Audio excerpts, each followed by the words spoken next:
Hey, welcome everybody. We're live. My name is Jerry and this is 3D HP or 3D Printing and Painting. It's Friday afternoon. It's time for me to do another hangout. So welcome everybody. How's it going?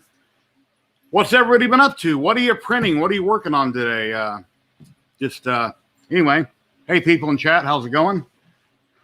TK's 3D Prints, how's it going everybody? How's it going? I'm live on Facebook and I'm live on YouTube.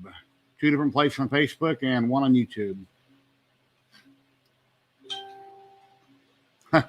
Yeah, I got my Hypercube, not my Hypercube, but my enclosure with my CR10 in it. I'm printing some ABS parts. I've got that getting ready to start here in a minute, and I got to go check the first layer, make sure I'm not too close. Because if you guys seen my pictures, when was it? Yesterday morning, I was using some, whatchamacallit? Oh, nanopolymer. And it went on really nice. And I got my first layer too close and I couldn't get the print off and it cooled overnight and I watched a video and it popped the glass and I screwed up the print. Anyway, 3D Print Newbie, how's it going? Anyway, I ran down to a glass shop, got another piece of glass and I'm starting all over. So I went back to glue stick for now because I need to get my first layer right. If it's just too damn low, I'm kind of screwing everything up. Jocko, how you doing, buddy? How's it going? Welcome from South Africa. Let me put a link down here if anybody wants to drop in. I'll put a link in. You guys can come in, hang out, tell me what you're working on, show everybody what's going on. I got it right here. Like I say, I'm just waiting for my printer to start running so I can go check it real quick. But there's a link right there if anybody would like to drop in and hang out and talk about your hobbies and 3D printing. Anything hobby related, pretty much. We don't do politics or anything like that. Let's don't get political. Don't want to kill the stream. We hear enough of that other stuff, other crap on TV and wherever. So anyway, yeah, here's another part for my Ghostbuster car I just got done. Hey David. How's it going? This is a roof rack for my Ghostbuster car. This wouldn't quite fit on my Tevo Tarantula Pro like this, so I printed it upright. And I had, obviously I had a wrap down here with supports, and I just had a couple supports here and there for these legs, and one leg here is a little short, but no big deal. So, got my new paints, but I needed to contact the company as the metal paint basically exploded when I opened and spewed. Oh, wow, that sucks. Sorry to hear that. Yeah, I got some glue one time in the mail from a company from, what was the name of the glue? That glue everybody's raving about all the time. Anyway, it was opened up in the container, it dried out. So when I got it, it was dried out. I sent them a picture and they were more than happy to replace it. Gloop, yeah, my wife's in the background. She's my producer occasionally. So, Gary T, how's it going, Gary? Greetings from Calgary. Anyway, yeah, this came out pretty good. I printed this in white G-Tech PLA. G-Tech, not G-Tech, it's G-Tech. I keep saying G-Tech in my video, but I actually think it's G-Tech. I was on their live stream. When was that, last night? Yeah, last night I was on G-Tech's live stream over on their Facebook page and on their YouTube channel. Pretty cool. We were supposed to talk for like an hour, and she was going to interview me and ask me some different things about the Ghostbuster car. And we talked for a little over 2 hours. But then there was political things going on TV, and then Joe telling the biggest in the planet here in the U.S. He was streaming at the same time, giving away some resin printers. So that cut down my viewership, but that's no big deal. It's all good. So,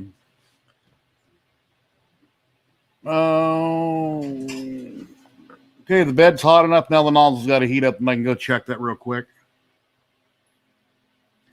Will I be racing the car? No. It's just going to be stationary. So, but anyway, I was supposed to film a video today, but I chose to go live.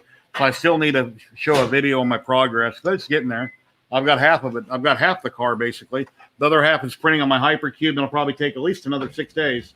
I was printing at 60 millimeters a second on this first half, but on the second half, I cranked it up to 70 millimeters a second. I don't want to go much higher because then I got to start messing with other settings, and I'm not sure what to change or what not to change. So we'll just leave it. Wife says hi to everybody in the background. Watching on my phone? Okay. The overall length, I don't know. Let me grab my tape. We got a tape measure here. Let me guesstimate how long it's going to be.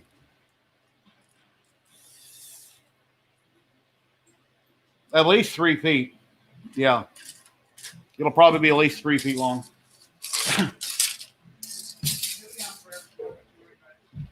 And then I got a lot of priming to do, a lot of sanding, a little putty work here and there. I've got a lot more parts to paint. TK says, hello, wife.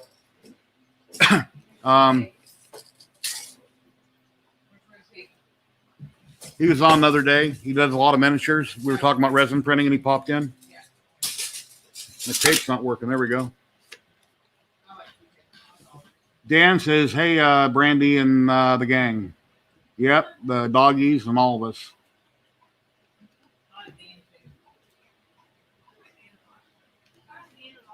Yeah, it's pretty big. It's going to be pretty big. So that'll be probably, I done a Batmobile years ago, and I printed it in 2 halves, and I never did put it together. It's sitting in a box in the spare room, but it was pretty small. I went to CES, and they had a really cool Batmobile there, and I forgot to ask the company where they got the file from, so I done a lot of searching, and I printed one. It looked pretty cool.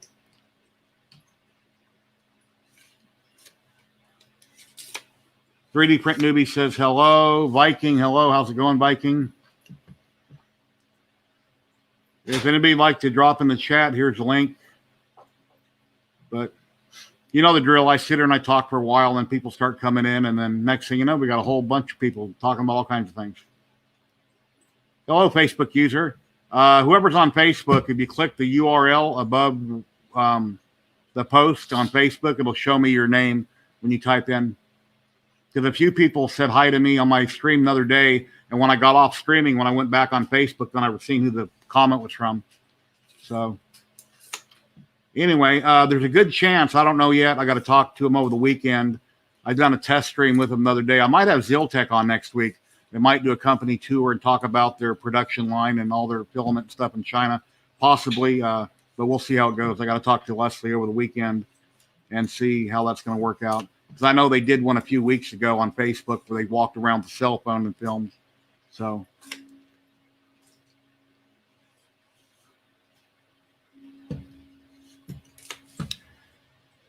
you'd like to jump in, but the place is a mess. That's okay. Oh, awesome. Yeah, I hate moving. I know I own a pickup, and I have my whole life, and I used to have a bumper sticker that said, yes, this is my truck, and no, I'm not going to help you move. So, because every time you have a truck, everybody wants you to do everything for them. So, cha-ching, cha-ching, pay me. But even then, I don't like doing it. It sucks. Old Curmudgeon, how's it going?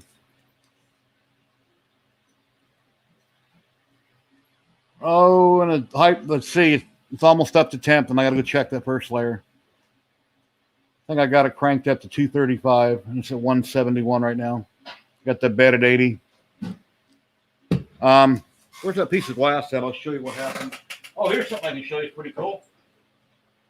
I need a vacuum former for doing my windshields on my Ecto-1. So I watched a bunch of videos, and I went and built one. It's kind of a mixture of different videos than what I've seen. So I'll hook up my shop vac to it.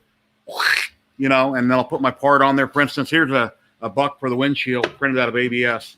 And of course, I have to sand all the circles out of it because I don't want the melted plastic to have that in it. So I'll sand that up real good, put that on. I got some PETG coming off Amazon. It's 12 inch by 12 inch. That might work. I will mount it in between the frame with some clips all the way around. Stick it in my oven on a couple bricks or something. I'm going to try the oven trick. Let it droop 3 to 4 inches. Pull it out, turn on the vacuum cleaner, the shop vac, and suck it down, and then I'll mark out the outline of where I'm going to cut, take it off, and that should work.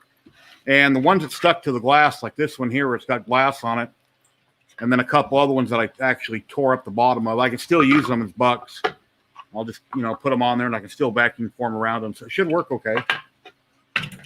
I took a bunch of pictures of me building this. I didn't film it, but I took some pictures. So I might make it turn it into a video, or I might just add the footage to my Ecto-1 footage that I do tonight or tomorrow. Probably tonight I'll film it. So I got to film all my parts and what I got going on. And since these frames aren't cut exactly the same, different directions, I mark which way each one fits. So when I drop it down on here, Now, I may or may not put insulation or foam around here to make it have a better seal. It might work fine without it, since I'm going to drop it down past the edge. And the outer row of holes is underneath a 2x3, but the rest of them are good to go. So I measured my pegboard that I have in the shop, and I got some MDF, just marked it both directions, and then just started drilling everywhere with my drill press. And then a few in the center I did by hand, and then I added holes in between all those holes. So I think it should work good. But I can't see going out and buying one if I can make one. I had all the materials in already. Oh, there goes my print. I got to go check this. Hold on.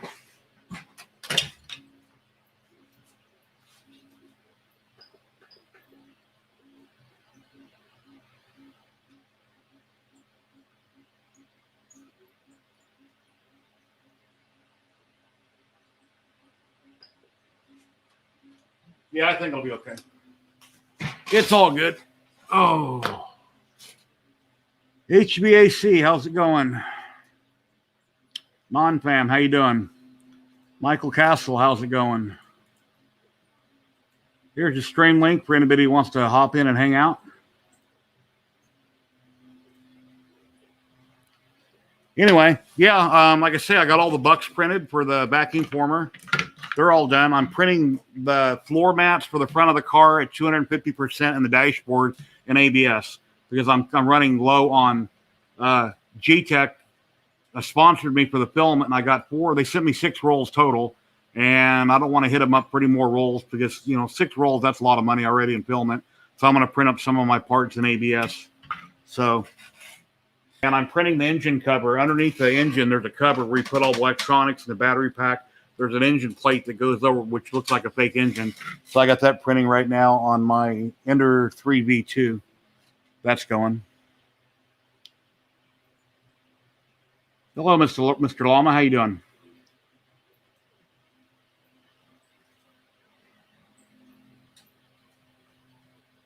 Ooh. Llama, you were talking this morning about live streams, how people don't go back and watch them. It depends what's going on. If different people are popping in talking about interesting things and people might rewatch them. When I usually go live in one of these hangouts, I have 30 or 40 people that watch it, and I check it a couple weeks later, and it's usually up to like 150, 160 views. So people do go back and watch parts of them. So, and I use TubeBuddy. I pay like $5 a month for TubeBuddy, and I can go in and check all my stats on my channel, who's watching this, where they're from. Most of my viewers are in the USA, and you can check all the stats and all that kind of stuff through TubeBuddy.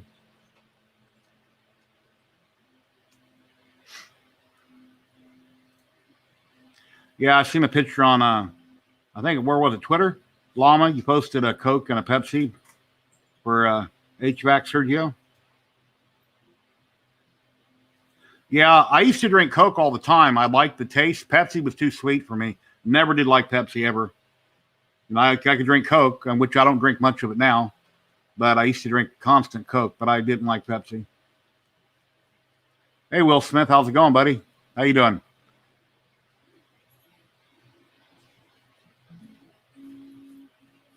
Yeah, you want to pop in? You're welcome to. Hey, Llama, how you doing? What's up? Got to torture Sergio with some Pepsi. I don't have any Pepsi, but yeah, I never ever liked Pepsi, just Coke. Anyway, anybody wants to hop in? There you are. Hey, Will, you want to hop in and hang out? I'd appreciate it. I've never met you. I've just seen your comments on my group, but if you want to come in and hang out, you're welcome. Michael Cassell, Will Curmudgeon. Pepsi's fine. I believe Will's a web designer, and then he's a 3D maker also. Orange cream soda. I haven't had that in billions of years. Yeah, cream soda's good. You know what we used to have that was really good? We used to have one of them soda, bottle things back in the 70s where you got the glass bottle and you get a case and you pick your sodas and you return the bottles and they give you a discount, the whole 9 yards. They used to have a pineapple soda that was to die for. And it sounds absolutely gross. And it was so good. If you got audio, Will, you can have an emoji if you just want to hang in and talk. But you don't, it's up to you. That's fine. Yeah, you don't need an actual as long as you got a mic. A lot of people just pop up with an emoji of whatever. And then when they talk, the ring kind of blinks. Everybody has a webcam. It's built into your computer most of the time. Yeah, that was pretty crazy. Your The first buck on mirror I printed with glue stick, and then I figured, hey, why not try out that new nanopolymer? It'd make you big. Why can't you see it? Why is it? It's all bleaching out because of the light.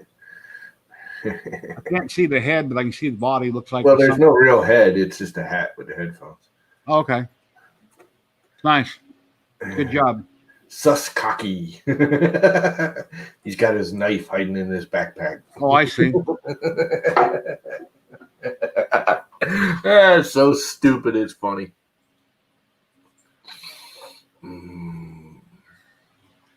Yeah, I drank a pot of coffee a day, and then I went to decaf, and I drink a pot of decaf a day, and then I drink a lot of water, and I buy those little packets wherever they're at.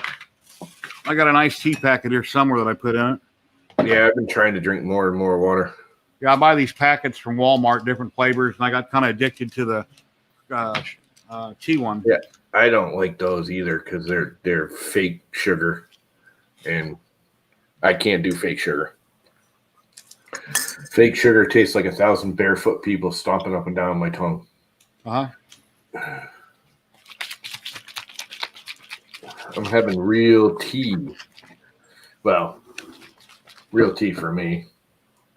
If TK was here, he'd be giggling and laughing and calling me names because it's cheap Lipton crap. He'd be like, oh, you got to get old English, this or that. And, whatever. I'm not a... There is TK. Hey, TK. Yeah, he said he dropped in the other day on my live stream. He's I guess he's not going to do it today. He said his house is a mess. But if I stream for 3 or 4 hours, he has time to clean up and come in later. But Come on, TK. We don't care if your house is a mess. I've seen your house a mess before. I'm drinking Lipton tea, man. Come on. Yeah, everybody on the planet needs water and air. So you English Canucks. English people need to freaking straighten me out on my, cheap American Lipton tea. That's posh tea. Posh. Oh, look, you got a little pumpkin thing going on. yeah, I googled that picture of Vegas with a pumpkin in it. So Welsh English. Y'all drink that yuppie tea. I think he's talking about what you're drinking. Cause I got tea with water in my water. No, what I'm drinking is posh. That's just Lipton. Yeah, the Lipton Brisk Lemon isn't terrible. I usually don't like those pre-made iced teas either. I make my own. Yeah, I hate instant tea. I'll make it fresh in my little brew thing. You put ice in it. But these packets are good. The little packets that go in the bottled water, they're good. Don't even know what Navy tea is. What is Navy tea? Probably just Lipton, right?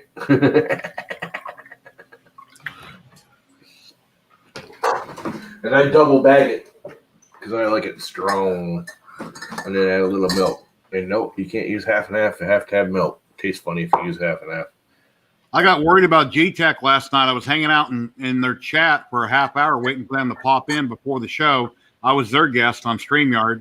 And then it was 1 minute to go till we go live, and they finally popped in. That's having internet problems in China. And then while we were talking, she dropped out twice, so I had to just go with it. But since I stream a lot, I'm able to talk, So. Well, like real ZYLTECH. I thought you meant like the dude ZYLTECH. No, the company ZYLTECH. What's his real name? I can't even think of his real name. Company out of China. Yeah, I know. No. They have that, aren't they the ones that they were the first ones to do the 2 and the 1 with the color mixing and all of that? I mean, they weren't the first. They do that. I don't know if they were the first. I don't own any of their. They were the first one. They were the first ones to make it stock that I saw on that style. Their PLA is real nice. I've been using a bunch of their filament, so I've had no issue. I like their filament. I'm pretty much a Jesse fan these days. It's the cheapest thing you can buy, and it's one of the best. I have no problems with it. It just prints. If you catch it when he's doing a transition roll, which is what this is and why the color looks funky, because it's getting darker as it goes up. Can you see it? It's like real light here, and it gets darker. That came out really good. Yeah. NonPAM, a lot of things I couldn't understand she was saying, but she sent me a list. She PM'd me all my questions on what she was going to ask me That way, if she started talking about something, I could only pick up bits and pieces. I just looked at my paperwork and I knew where she was going with it. So, super bright. So that worked out really good. They make it better so you can actually see the color now, or does it bleach it all out? Sort of. You can sort of see the color change. Color change. I can see it better now. It's just transition. It's $13 a roll from frickin' Jesse Filament. 13. Wow, I was gonna say last time I bought from them, the cheapest was 19 a roll, but 13 a roll. Wow. This is a transition. You don't know what you're gonna get. Okay. It's just scrap. He sells it cheap just to get it out of the store. It's better than throwing it out, kind of deal. Do they always have it available, or it comes and goes? No, it's catch and go. He's got it more and more and more, where he's getting bigger and bigger and bigger, and he's got a full-time, line person now. And actually, I think it's a girl, isn't it? So it's a line. I was gonna say line man. It's a line girl. Hey, anyway, Travis, how you doing? So he's changing his fillet more often, so he always has it. I'm under the impression he does it just, you keep the line moving. It's easier than trying to clean it. You just keep pushing it out, and you waste a couple, 3 rolls of transition. Is still better than trying to clean it out. Yeah. I'm guessing. I'm just there, but. And a lot of people that prime and paint, that'd be perfect filament to get at that price. Great price. $13. It's great for doing stupid crap like that. And then they got free shipping over $45, right? Yep. Yeah, good deal. If they have the transition, I get 2 regular rolls of some color I really want at $19 or $20. Some of the fancier ones are $20. The regular ones are $19. And then if you get two rolls like that and then 1 transition roll, it kicks you over to $45. Yeah, I've been asking them real hard about that NonPAM. Hopefully they'll send me a printer I can do a review on and try out and test, and we'll see how it goes. I kind of think it's going to happen, but we'll see. I would like to play with I know people have had problems with it and everything. I really like the idea. They were the first ones that built it into the i3, the Ender 3 knockoff printer with the dual extruder, with it built into the firmware. It was actually built into the firmware, what you did with the color mixing. You didn't do it in a slicer, from what I understand. Again, I'm going by what I heard. I always thought that was cool when you can transition from one color and it was a gradual transition. But Since I've got all Creality machines, a TiVo, and a Hypercube from ZYLTECH, I didn't talk about my brands. I talked about my printer bed sizes, but I didn't bring up that I didn't own a G-Tech. We were talking about filament and prints and things like that. So yeah, it'll last about 2 hours and 10 minutes, I believe. I think they've gotten better because G-Tech was like a borderline ANET back in the day. Mm-hmm. They were like, you bought it and the first thing you did was fix it because it never ran right out of the box. Yeah, everything needs to work good out of the box. They use their own board too. It's still open source and everything from what I understand. Mm-hmm. They're not closed source, but they have their own boards. Kind of like what Creality's doing now.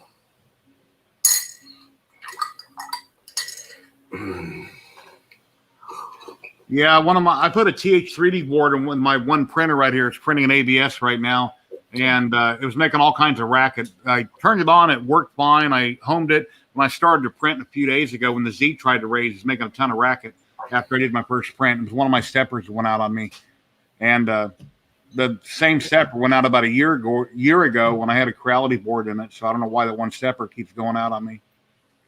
Hey, Red Light, how you doing? Yeah, it's set too high, or it's drawn too much, or you got a bad wire, Yeah, the voltage, I believe, on that power supply, as per TH3D, is slightly bumped up. But for some reason, that with one stepper, about every 6-8 months, it goes out on it. Is it a plug-in stepper? Does it actually have a plug at the stepper, or is it hardwired as a stepper? No, it's plugs in. Got a plug on I it. bet it's that plug. That's the one thing I always had problems with in my Max Micron. It's the only thing with the Max Micron hardware, motors, all that were all stock. I never changed them. It worked beautifully. I had one stepper that the plug would like wiggle loose, and I had to replace it. The actual plug, and it wasn't even the wires. It was the plastic that held it. It's not even like I could go in and solder it. The actual plastic boot was like wobbly and would disconnect all the time. Yeah, well, when I replaced the stepper, the problem went away, and I did reverse the wires just to find out whether it was one or the other. So What's up, SPC 3D? Gary with a J. How you doing?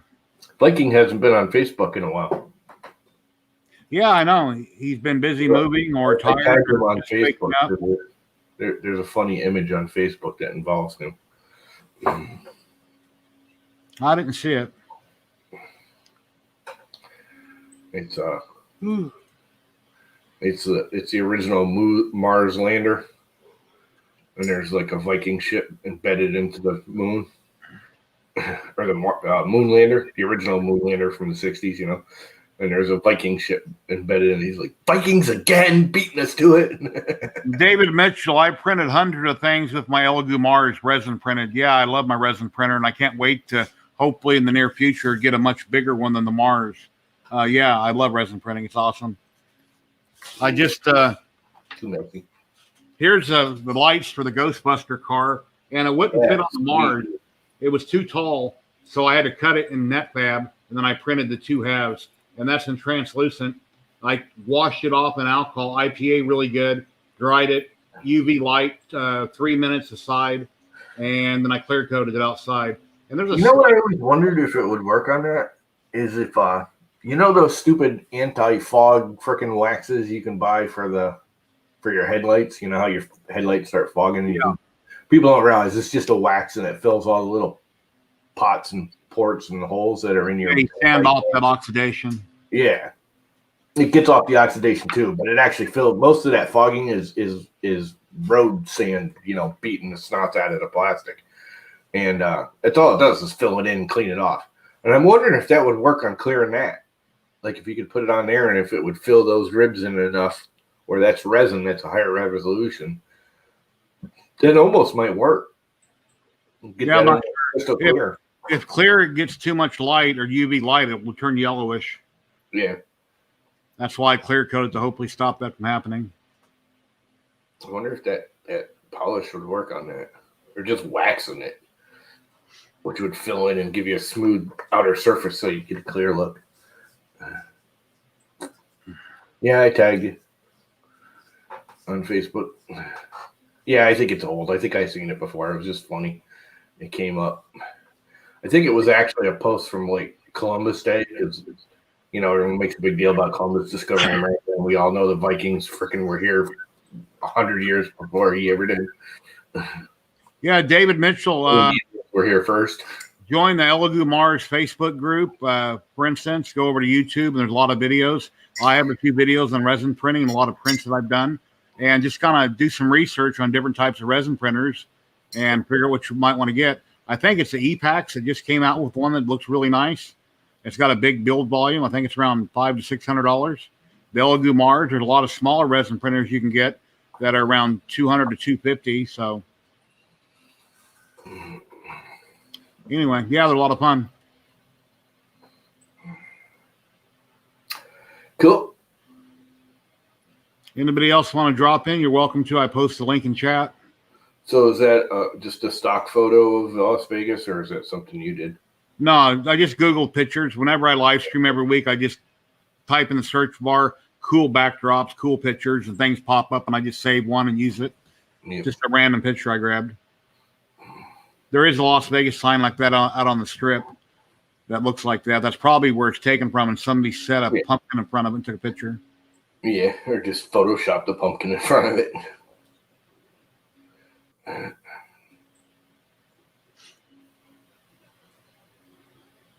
Jim Sellers, how you doing?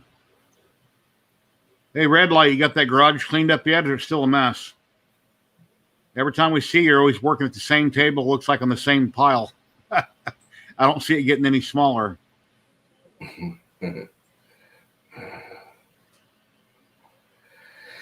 Yeah. But if you guys didn't see it a little bit ago, I built a vacuum forming box. And I've got some 12 by 12 inch PETG coming in the mail from Amazon. And I will clamp it in between the two frames, put a couple bricks in my oven, heat it up, hook up the shop vac to it, and here's a buck for my windshield for my Ghostbuster car. I have to sand it down, put it on it, turn on the shop vac, and I'll vacuum form a windshield to it. And then I'll trace the outline with a marker before I cut it out. but I got each of the windows. I got 10 different ones. Yeah, ABS. Well, yeah, that might hold up. I was gonna say, because a lot of PLA won't hold up to vacuum forming; it'll melt. Yeah, and it'll usually shape it. It's just the PLA sticks to whatever the vacuum form sheet is. You end up with little bits and stuff of the PLA stuck to it. I want to use the release agent, but something I have around the house might work. I'm not sure, but since it's going to be clear, I don't want to, I don't want it to burn into it. And I know that Adam Savage is using talcum powder or something, I believe, on his prints. Yeah, talcum powder, Vaseline. Rub a real thin, rub Vaseline on it, and then literally rub it back off. It'll absorb into the ABS. That's ABS. And well, okay. Should. Yeah, but the PETG, the clear that I'm melting around it, I want it to still be clear once it's done. Right. So, hope like windshield on a car. So, yeah, I'll try that.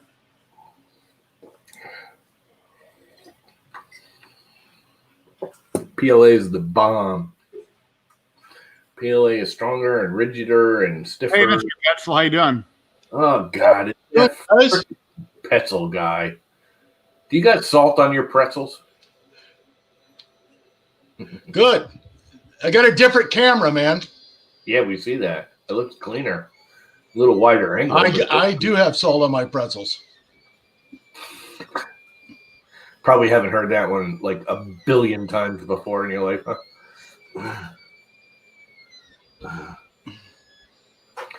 Here's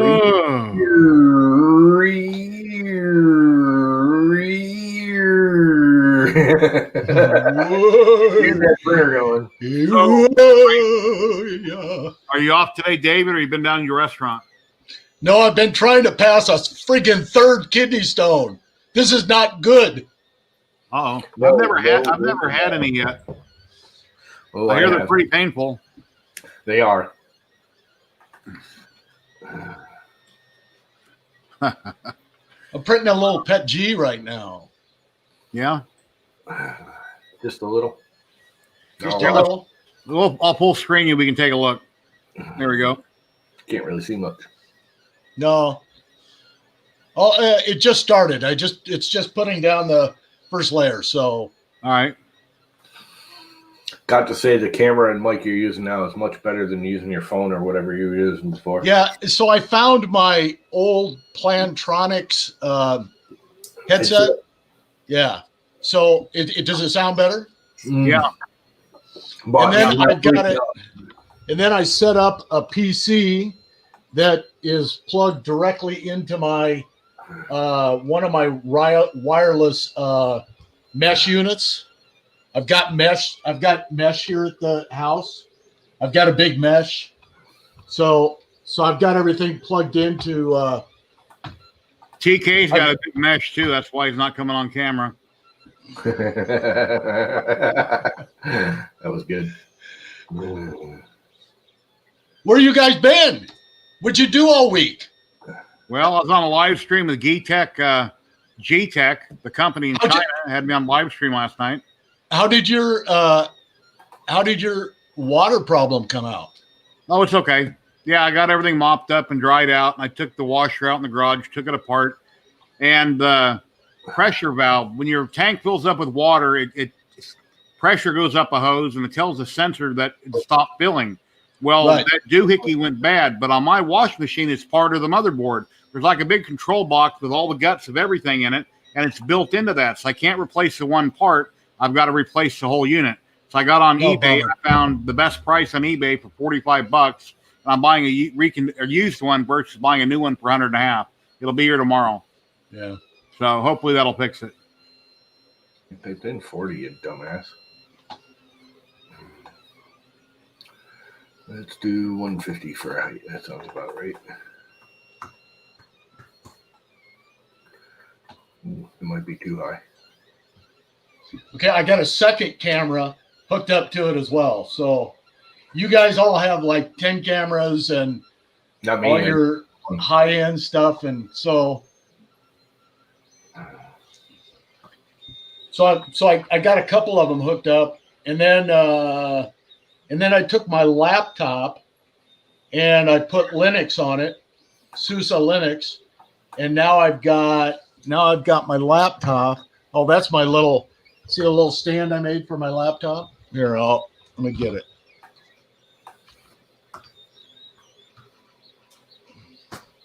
So a little stand I made for my laptop so I can charge it. And then this has got Linux on it. And then I can hook a camera up to it. And yeah, it's hot. We're in the stream world now. Cool. I can now join you without feeling small. Your video quality looks a lot better and your sound's a lot better. Yeah, it sounds a lot better. Yeah. Nice. You were kind of washed out with your light before, but I don't want to, say something. Yeah, that's minor.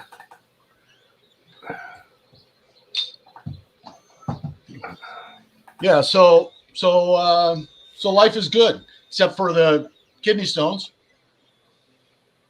Yep. Sorry to hear that. Here, about 2 years ago, I was bleeding extremely bad. You had a kidney stone problem. I had a really severe bleeding problem, and it got so bad by the time I finally went to the hospital, they said if you hadn't came in when you did, you might not have made it, because I almost died twice. And then I got better. And what did you have? My intestinal problem. Oh, no good. So, and then like 6-8 months later, what's supposed to come out the back door was coming out the front door, and that really freaked me out. So then they had to do surgery and remove a bunch of stuff. And then I had to wear a bag for 4 months, and that was horrible. I don't wish that on anybody. Oh, God, my old man had a colostomy bag. That sucks, dude. Yeah, they got rid of it last July, and I got a scar from it that it took forever to heal over, and I got a real bad hernia where they cut me open about a foot long, and my muscles didn't grow back together. So then I had infection after infection after infection. Anyway, let's talk about hobby stuff. Yeah. Want to freak people out and they leave. But thank you, everybody that's watching on Facebook and YouTube. If you have any questions, please ask. And if you'd like to drop in the stream and talk about your printers or your hobbies or your painting or anything like that, you're welcome. And I can post another link right here. Yeah, the stream went real good last night. She sent me all the questions. So her English was good, but the mic was staticky and I couldn't always hear everything. But since I had the questions in front of me, I kind of knew what she was asking, so I was able to run with it. So it worked out good. Then their internet went down 1 or 2 times, so I was left by myself to talk to everybody. But it was fine. I do this all the time, so it was no big deal. I didn't sit there and freeze because I don't do that. Anyway, that was a ZYLTECH. G-Tech. Or G-Tech? Yeah, G-E-E-E Tech. Yep. Yeah, that company right there. Gotcha. So on my YouTube channel, I have that in one of my live streams. I linked their. I saw that, but I tried to bring it up and I couldn't get it up. So I'll have to. Maybe I got it right. Yeah, I need to look at that because. Yeah, they had me on because they're sponsoring most of my build. They've sent me 6 rolls of PLA so far. I've invested in this car.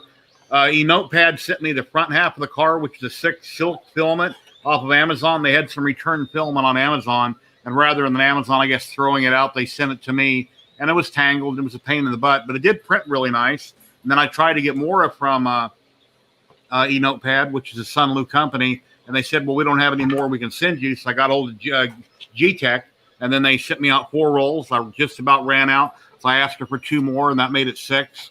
And now I'm doing some parts in ABS. I don't want to keep asking them for more and more and more and more. I mean, how much is enough? 6 rolls is a lot of money in filament, so I'm going to try to make 6 rolls right there. No, other parts. I got a lot of other parts. Gotcha. So, but when I did print this for this orientation, I went into NetFab and I cut the grill off the car and I printed the grill by itself upright because I didn't want to have a bunch of layered lines or circles or crap printing it upright. Then I printed the rest of the car in this orientation. But down in here, we had about 1 million supports. That was a ton of filament just to support this until it got up here, of course, then it was free. So anyway, it took a lot of filament to print that out. And I'm doing the back half now on my Hypercube, which is 400 by 400 by 500 build volume, and it should be done in probably 6 days. So next week, maybe next Thursday or Friday, the one that's printing now will be done. We'll have to see how it goes. No, I'm not going to convert that to an RC car. No, but the tires for it are resin printed, and they're right here. They've got a flat spot on all 4 tires. I printed these in Cyratech resin on my Lagoon Mars, and I got a weak hole top and bottom. Why they're marked left and right, I don't know, but I went ahead and wrote on it in case when I put it together. So, yeah, that was white PLA. This is white PLA from ZYLTECH right here. Then the front here is a PLA Plus silk filament for me notepad. But it's very durable PLA. It's not brittle or anything like that. It's very durable. And what do I use glue with? 2P10. I buy a can with activator. It's like a super glue with a spray can of activator. That's what I glue everything together with typically. If you're not sure what 2P10 is, I can grab a can and show it to you. But before I got into 3D printing, I was doing a lot of molding and trim work in my house, and 2P10 was perfect for that. You just put your super glue on it, put the part together, hit it with some activator in a big can, like a big Rabble can, and, instantly dry that quick. For a long time when I was gluing my models, I was putting activator on one side, glue on the other, putting them together, and I try to turn them a little bit, and then boom, and the minute they touch, they're bonded that quick. Yeah, 2P10. Yes. It's like $20 for a big can. You guys still there? Yep. Yeah. Feel free to interrupt me. It's okay. I'm modeling away. Trying something new. Cool. Yeah. Yeah, NonPAM. I have their blue too. I've done a review. I've tried the red, white, and blue. Go USA. And I said that on the live stream last night that I tried the red, white, and blue. Go USA. But anyway, here's this is their blue filament here. It's a little turtle or whatever. You put it in a bathtub and it floats. Unlike a benchy that'll tip over, this will float. Pretty cool. I use the Bob Smith stuff. The Bob Smith. Now this is Bob Smith, but they put their private label on it. Okay. But it's here's what that's a small. I buy the bulk and then I just refill it. Mm-hmm. But I use that on all my 3D planes. And it holds together, like it'll hold the planes together in flight. So I'm pretty happy with it. Red light. Are you talking to me? You want to send me some filament, or are you talking to someone in chat?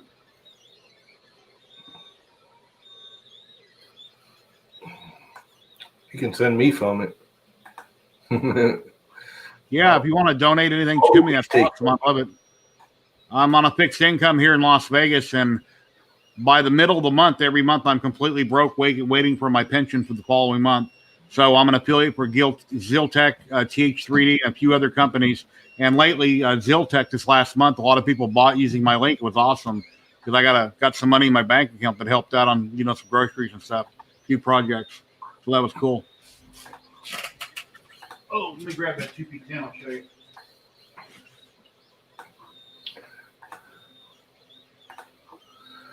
Okay, now we're actually at the point where I can start doing this. Yeah, baby.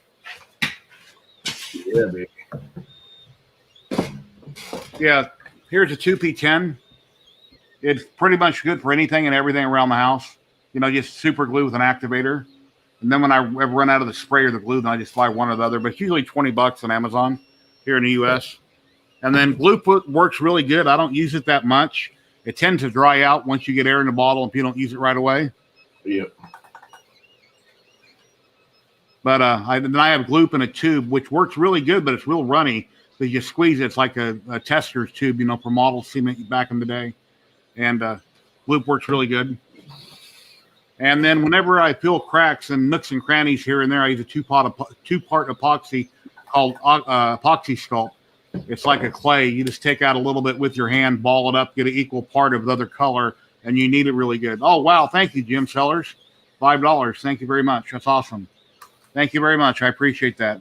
I still haven't hooked anything up to play music or have my lights start blinking or anything, but that's cool. Thank you very much with OBS. Appreciate it. So anyway, yeah, epoxy scope works good. It's rock hard. You can pretty much use it for anything and everything, but it's good for peeling cracks and stuff. But I've tried lots of different products throughout the last 3 or 4 years now.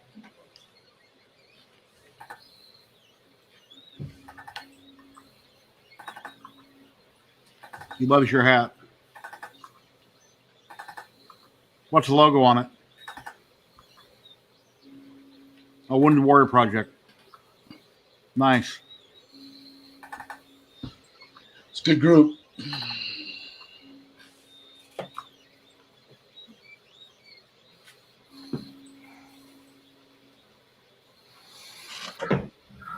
All right. And here's a pumpkin I did last year for my wife. I don't remember which filament this was. I think that's ZYLTECH filament. And it's pretty thick and heavy duty. Because like I say, most of my prints, my layers are 644 with like 5 to 10% infill. This probably had about 5% infill in it. And I got a little LED light. You push a button, they change color and stick in it. So it came out nice. Why do you do such sparse infill? You don't need a lot of infill in most things. Almost all my prints have about 3 or 4% infill. My bases have about 5. Because in S3D, 4 or 5% infill is a hell of a lot of infill. When you look at the grid pattern, there's a hell of a lot of infill there.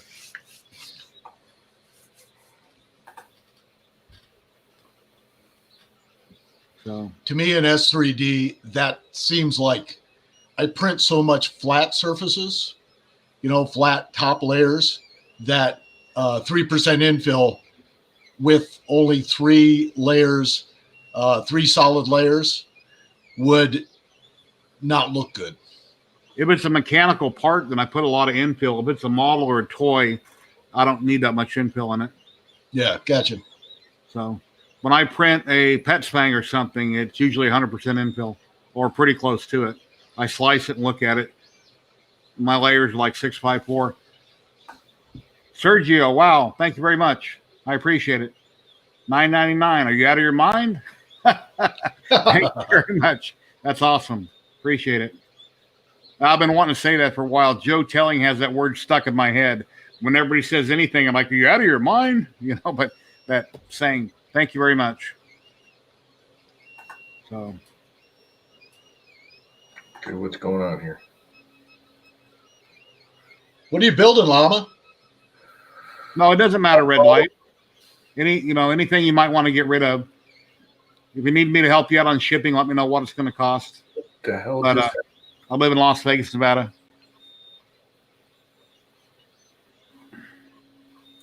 Oh, that's what happened. Well, no. Yeah, it depends why you're printing Astro printer. I don't know why it went like that. Okay, let's try that again. Scale. Select point.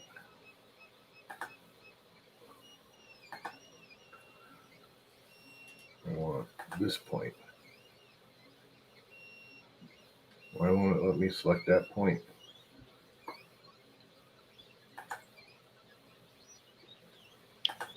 If anybody would like to drop it and hang out, here's the link right here, StreamYard. Oh, I know why. I went 7 instead of 0.7. Here we go. Let's go down to 0.6.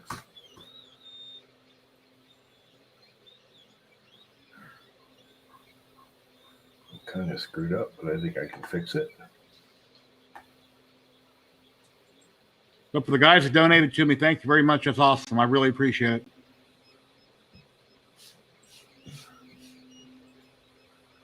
YouTube hangs on to it for 3 months, and I think they take 30%, but that's okay. YouTube takes 30%? Yeah. Something like that. I have a PayPal link down below where it can go straight to PayPal through my email, and they don't take anything, and I get that immediately. And then there's buy me a coffee, which they keep a very small percentage. But YouTube, you have to wait for 3 months, and I've never got anything from YouTube yet. So maybe in the next month or so. Betty Boop 45, how you doing? Yeah, she never had a picture, so I found a picture of Betty Boop and put on there for my wife. That's just not working. Have you 3D printed a Betty Boop yet? Yeah, but I haven't painted it. I have a couple Betty Boops 3D printed. Let me see where they're at. I'm gonna have to draw it from scratch. Oh well, it's not that hard, but I'm not gonna do it right now.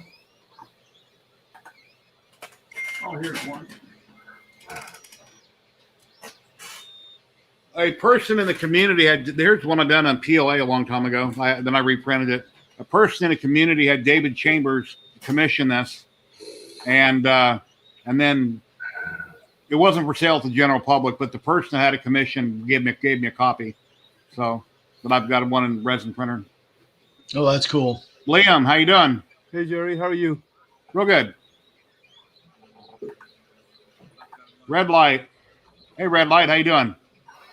Pretty good, pretty good. Oh, I need to mute the other line because I'm making your voice. Liam, you were just on G-Tech's live stream, weren't you? Last week, yeah, I was in. I recognize those rockets. If I was watching it, I recognize your rockets behind you. Yeah, I was on last week. Awesome. Yeah, and I was the one that was feeding you info on Joel's feed last night. Okay. Thank you very much. Yeah, neither of us won, so oh well, next time. Yeah, I mean, I didn't think I would win, but I'm thinking, wow, if I win and I'm here live streaming, I'm not going to know it. That's what he tells me. Yeah. Because then I wound up, I opened his window on my second monitor when someone told me that they were getting ready to do the giveaway. Yeah, I actually about 2 months ago I won the LD002R from Creality. The Wow. resin from Creality.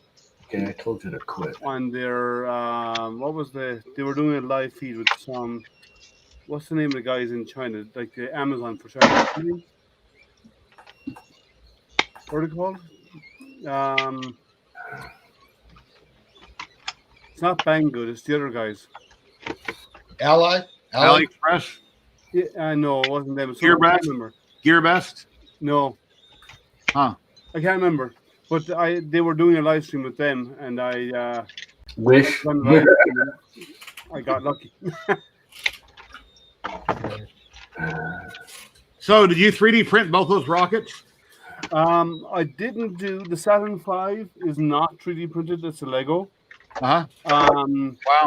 The Falcon 9 is 3D printed in PETG. And it's done in clear PETG, and I actually painted it up. Yeah. I have an airbrush. The spaceship, the Starship, which is what SpaceX are working on right now, that's in silver, shiny silver PLA. Yes. And then my Hubble is also silver PLA. Nice. And these are PLA as well. These tactile domes are PLA. Very nice. So that's what I was talking about last week, about stuff for astronomy and for the blind, if you remember the G-Tech stream. So I do mostly PETG printing. Most of what I do, I use PLA for prototyping, and then from there I go on into doing, when I get it the way I want it, I then print it in PETG. Like that's a test of my Pi holder, the Raspberry Pi, and then when I got it right, I printed in something strong. I printed out of a stronger material, out of PETG, so it's really strong. Okay. Very nice. Yeah, so it is more prototyping for me. What's that, Red Light? I don't think I'll ever get caught up. Okay. Yeah. No, he won't, because the minute he does, he just buys and brings home more crap. Well, what's weird, I had a backup power supply beeping somewhere in that pile, and I finally found the stupid thing. Beeping. And the big pile of stuff was like beep, beep, beep, beep. Well, I muted you guys, and I sat there listening. When Jerry asked me about the filming, I was on top of the pile trying to figure out where the hell it was coming from. Nothing more irritating. Sounds like a Disney movie. But I found it. Beeping power supply from hell. Yeah, I've never seen you in the house hanging out online, red light, just not doing nothing, just hanging out. Well, I've been working 12-hour shifts, so today's the first day I actually didn't work a 12-hour shift, so I've just been working a lot. I do I 12 got hours. I I got do a 12 camera. hours, but I'm doing it right here. Excuse In the me. very same chair I am in right now. I got computer stuff in the house. I just don't go up. I go up there when I'm printing. That's where all my printers are at upstairs. Old Curmudgeon says, hey, red light, I scored a pair of cyber power units from E-Waste last week. I got plenty of power supplies. This whole pile over here is just power supplies. And I got them outside in some dumpster or some barrels outside. Those take longer to tear apart. Hey, Mr. Buttram, how you doing? It's Mr. NotButreon.com. Yeah, that's Mr. Google. Mr. Google. Mr. Wikipedia. Yeah, I showed up a half hour early for ZYLTECH's live stream, just, to chat with them. Yes. And I kept messaging Spring on Facebook, and she wasn't responding. And we had like 2 minutes to go, and she finally popped in. They were having internet problems. But I'm sitting there thinking, wow. I said, okay, I'll just sit her for an hour in case they come in, and we can do a short stream. And then she showed up, and then she dropped out twice. And since I stream all the time anyway, I'm good at talking to the camera and, going on and on. So it worked out. Me last week as well on my one with them. Yeah, you're dropped out, and I said, "Oh, great! We now have the Liam show." And I just kept going and talking through. Just kept it going. Her audio was broken here and there, but she sent me a list. Probably the same with you. A list of the questions. I printed it out, so I kind of knew where she was going, and then I could just answer it and start talking about it. Yeah. But I didn't always hear her clearly in what she was talking about. Yeah, they had the same. They have dismal internet connectivity for some reason. I don't know why.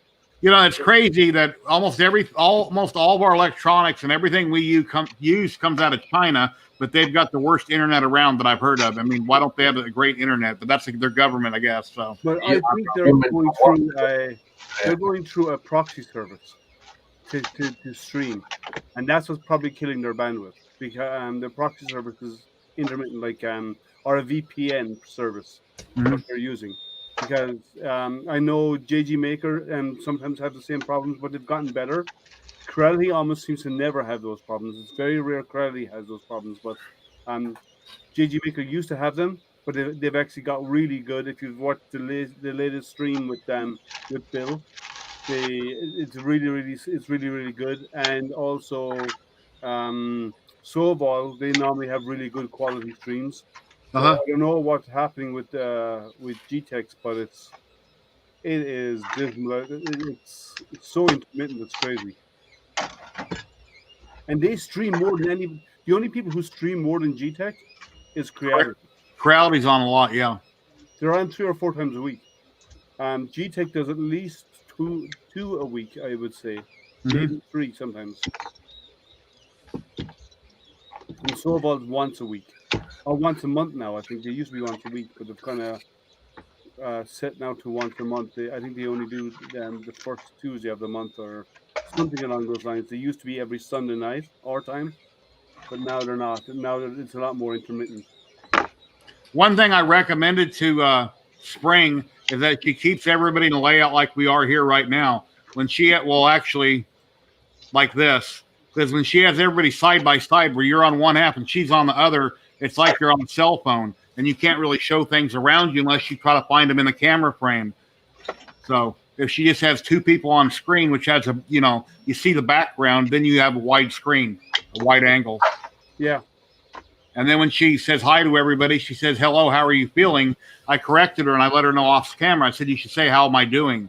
Not how am I feeling, because I'm not sick and I got better and I'm, how are you doing? So I'm just trying to help her with some of her phrases. Yeah.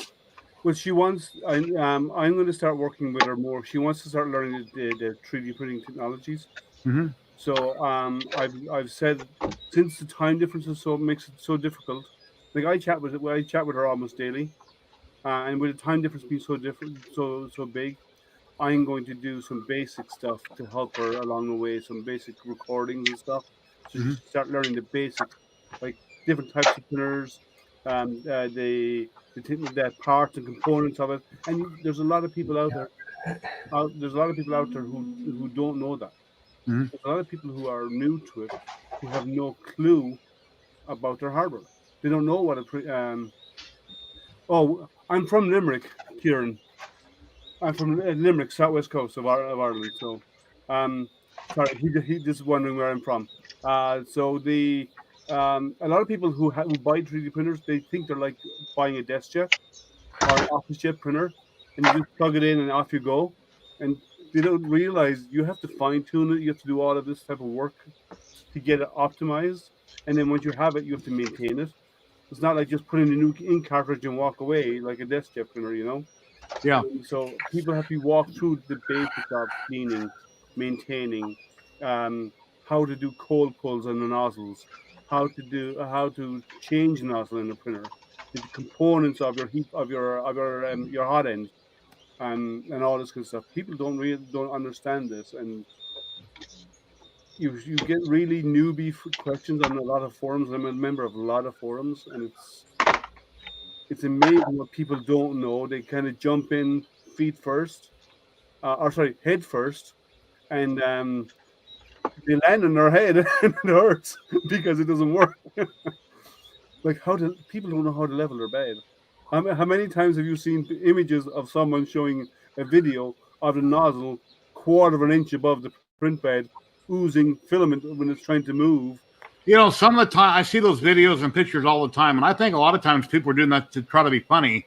They know better. Yeah. They just want to see how people are going to comment to it. It's like on my 3D printing group on my Facebook. I mean, not everybody can paint. I understand, and people have to learn.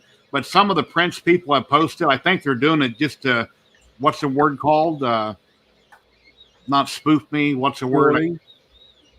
Well, anyway, I think they're trying to do it just to be funny, just to see how people react to it. Yeah. But it's like they intend. It's like I've been questions about what type of resin do I need for my printer, and they're running an Ender 5.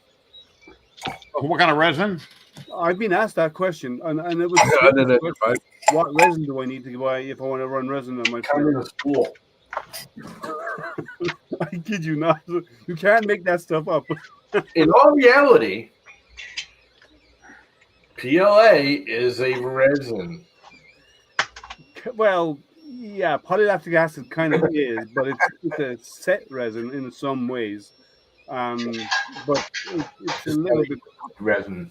Chemically, it's close. I would say. I wouldn't say it is one. Yeah, I say I chemically think it actually is resin, but yeah. Anyway, every time I do work on my car and I put blinker fluid in for the turn signals, that's when I put resin in my FDM printer. Same time. Yeah. Do you put the headlight fluid in at the same time you put the blinker fluid in? You realize they're the same fluid. Yeah. Well, back in the day, transmission fluid and power steering fluid were the same.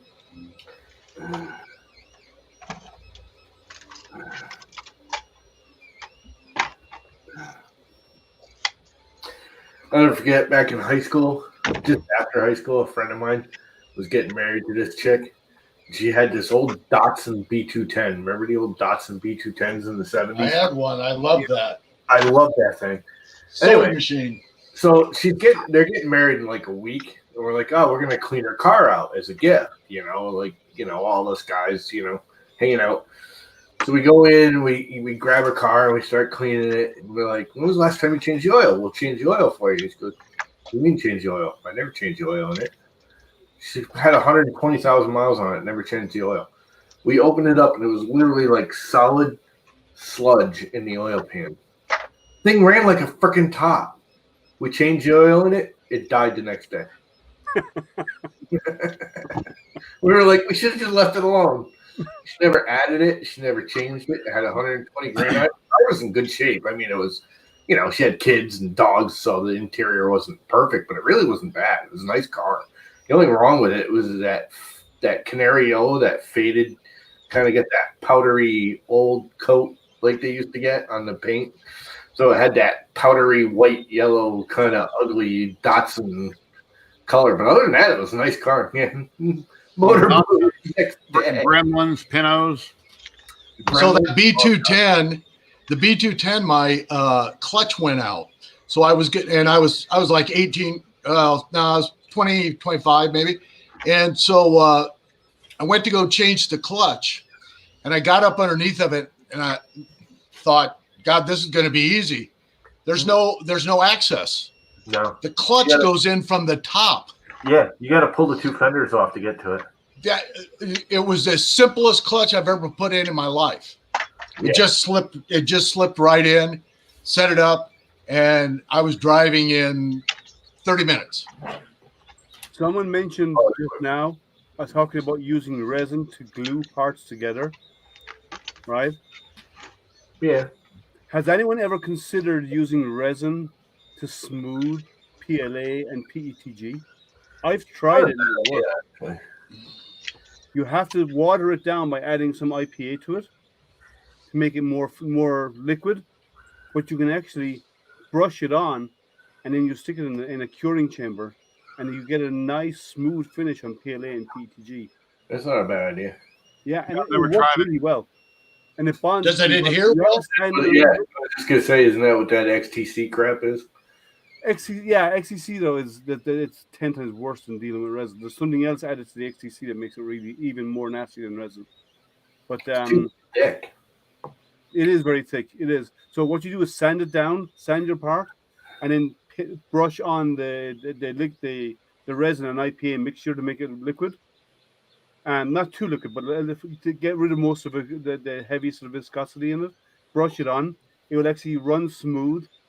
Put it in, and then you have to do is sand off the bottom of it to make it smooth, because you'll have some of it's going to run a little bit, but not much. Don't overdo it, obviously, but by brushing it on, you get a really nice finish on your parts. We lost red light. Son. Yeah, I've got a handheld UV flashlight. Whenever I fill, like the weed poles or anything, I'll take I have a handheld UV light too. I use it all the time. Not for that, but I use it for other stuff because I'm a I science used to have one of those ways to fix the rear view mirrors, and that's people don't realize that resin is almost the same as the glue they use to glue your rear view mirror to your windshield. It's a UV resin. You stick it on there and you hit it with a UV light and poof, mirror stuff. 365 nanometer resin or something like that, or some kind of glue. It's a similar. I mean, it's not exactly the same stuff, but it's I think it uses the lower power. It uses 365 nanometer. I think it is not the 405. It's slightly lower. I'm here. I'm here, Charlie Brown, freaking teacher. Here's the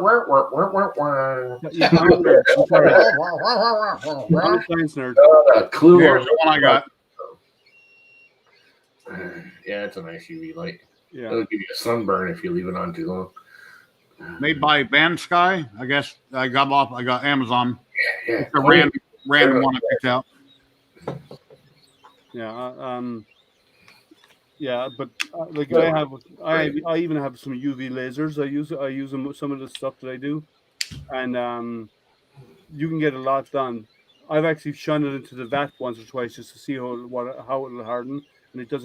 It's actually faster than the curing stations because the intensity is higher. It's kind of cool to watch.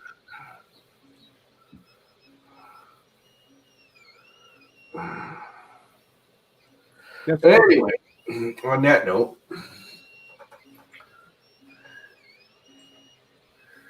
so what's everyone doing on this Friday night? Good. Anybody in chat have any questions, or you want to drop in and hang out? You're welcome to. I posted a link in chat. Deals of the week. There are no deals of the week. We've got 2 people on Facebook in my group watching and 25 on a YouTube watching. How's the car coming along, Jerry? Oh, it's getting there. I need to do another video. I mean, it's the same as you seen last night, but I've got the front half done. The back half has another 5 or 6 days. I just finished this yesterday. It goes on the roof.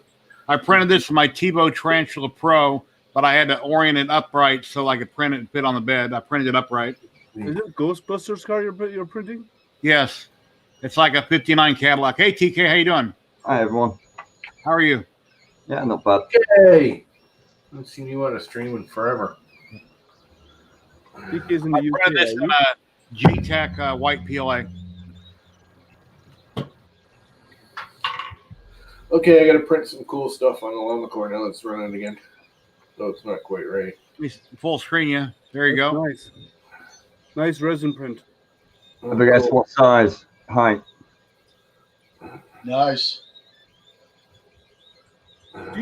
Actually, talking about resin, do you use a sonic cleaner, or No, I you wash by hand. just wash by hand with a brush and Yeah. IPA? I leave the supports on. I leave the actual model on the build plate. I stick that into the IPA. I use a sonic toothbrush, an old one, to clean it. Okay. Then Are I'll you use sure a syringe. that's the one you're using tonight? Then I'll use a syringe in the, to wash out the hollow. Yeah. And then hair dryer on it to remove the supports, and then give it another wash again. Cool. It's a good way to whiten your teeth, man. It's clean your resin, parts, scrub your teeth, it'll get a nice white sheen on your teeth. But that's 120 mu. Smile, hit it with a UV light. Sweet. I heard a lot of people are using the green cleaner for cleaning their prints now rather than IPA. I've I got use IPA. I've got mean green in my ultrasonic cleaner. Then I got a pickle barrel jar that I use IPA, isopropyl alcohol in. So I typically go from the resin, from printing to the mean green and the ultrasonic cleaner for 7 or 8 minutes, and then I rip all the supports off. Then I go to IPA, douse it really good, and then I either let it air dry or I rinse them off in the sink after that. Then I air dry them or use my airbrush just to have some air on them. I dry them. Then once they're dry, then I put them in my UV light for 5 or 6 minutes, depending on what it is. Yeah. I would think Zep's Orange Clean would blow the freaking mean green away because it does on just about everything else. Yeah, that mean green is only $5 per gallon. Yeah, I haven't tried that. Cheaper. The Zep Orange Clean's cheaper. It's like $6 a gallon, and I break it down. I usually mix it with stuff, with water or IPA. That's what I used to use. Bike chains. What exactly does the IPA do? Dissolves Strips off the resin. Yeah, dissolves the liquid. It makes it more liquid and washes it off. It Gotcha. thins out the resin to the point that it actually just what you can rinse off the outside because the resin, as you know, is thick, so it actually thins it down to the point that it just washes it off. Yeah, it just breaks it down a little easier.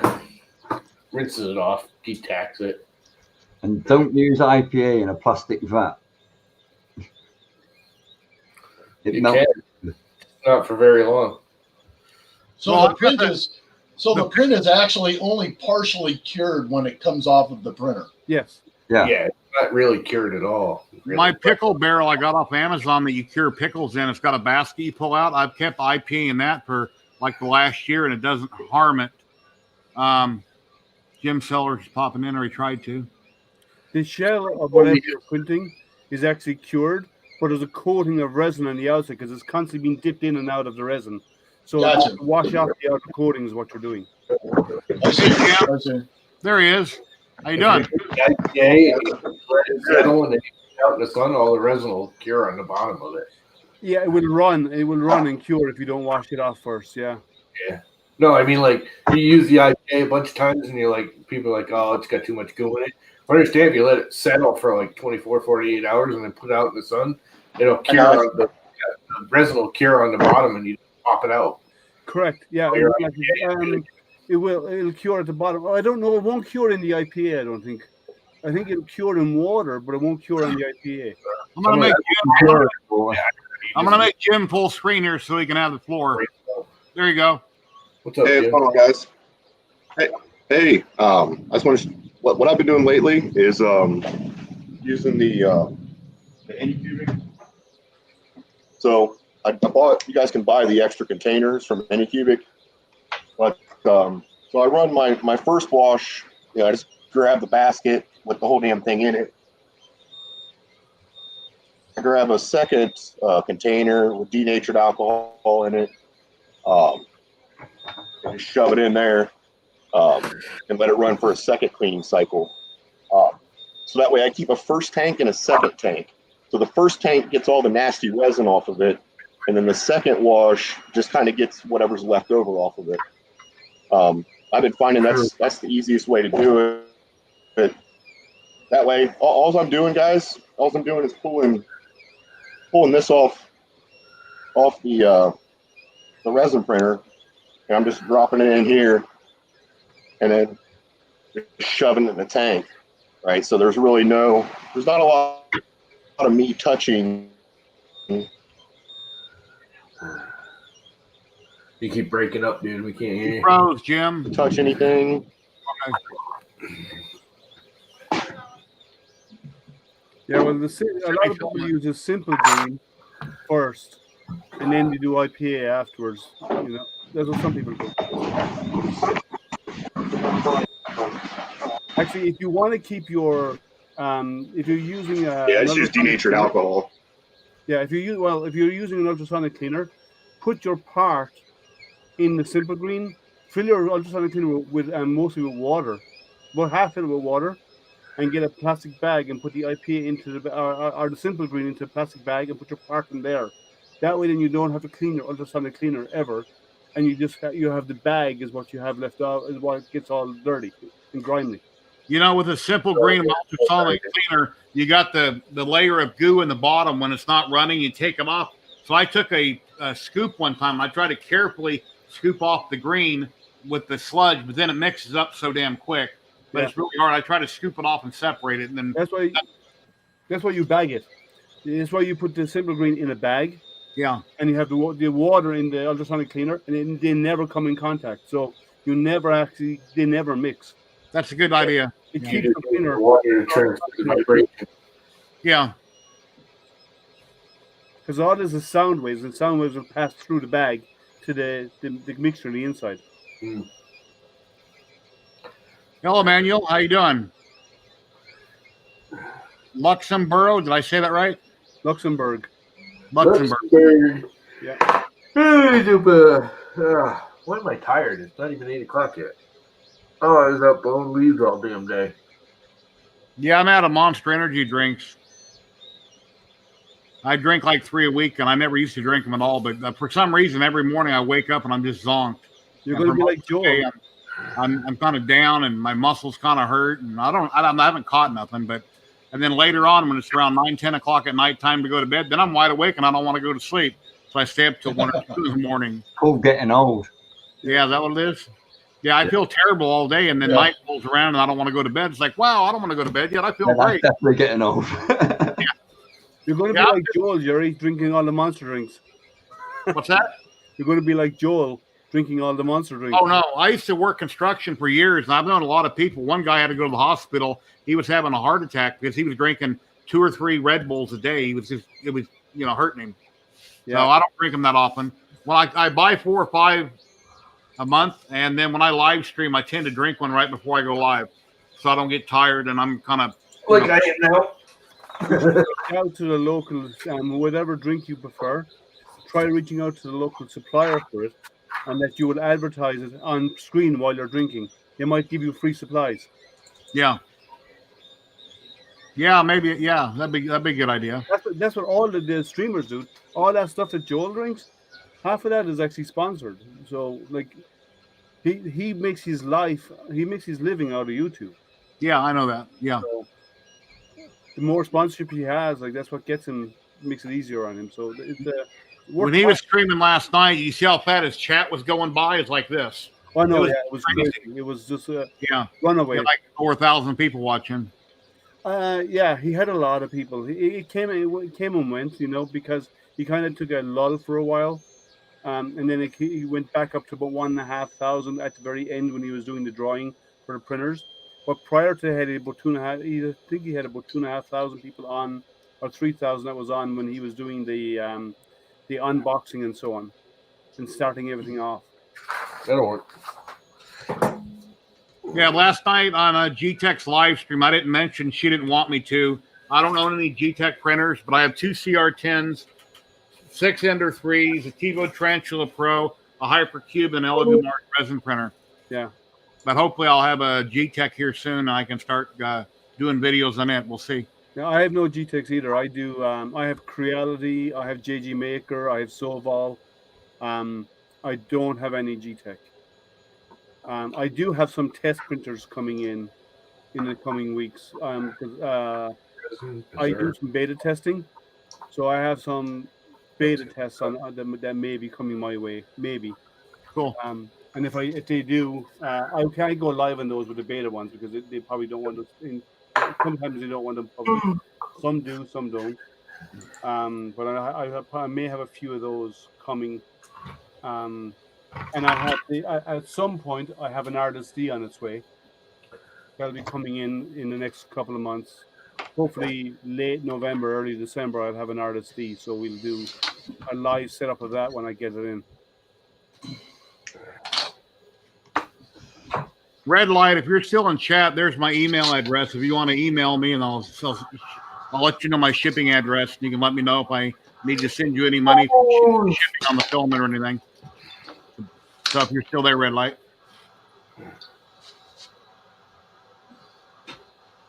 Oh boy. Anyway, I live in Las Vegas, Nevada, here in the U.S., and right now it's 4:50 Friday night.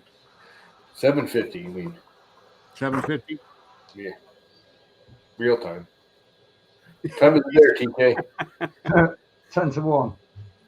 10 to 1. Vampire. He's a vampire. So you're getting ready to go to bed if it's 10 to 1, or are you a night owl and you stay up all night, or what kind of schedule? No. I'm usually up until about 8 o'clock in the morning.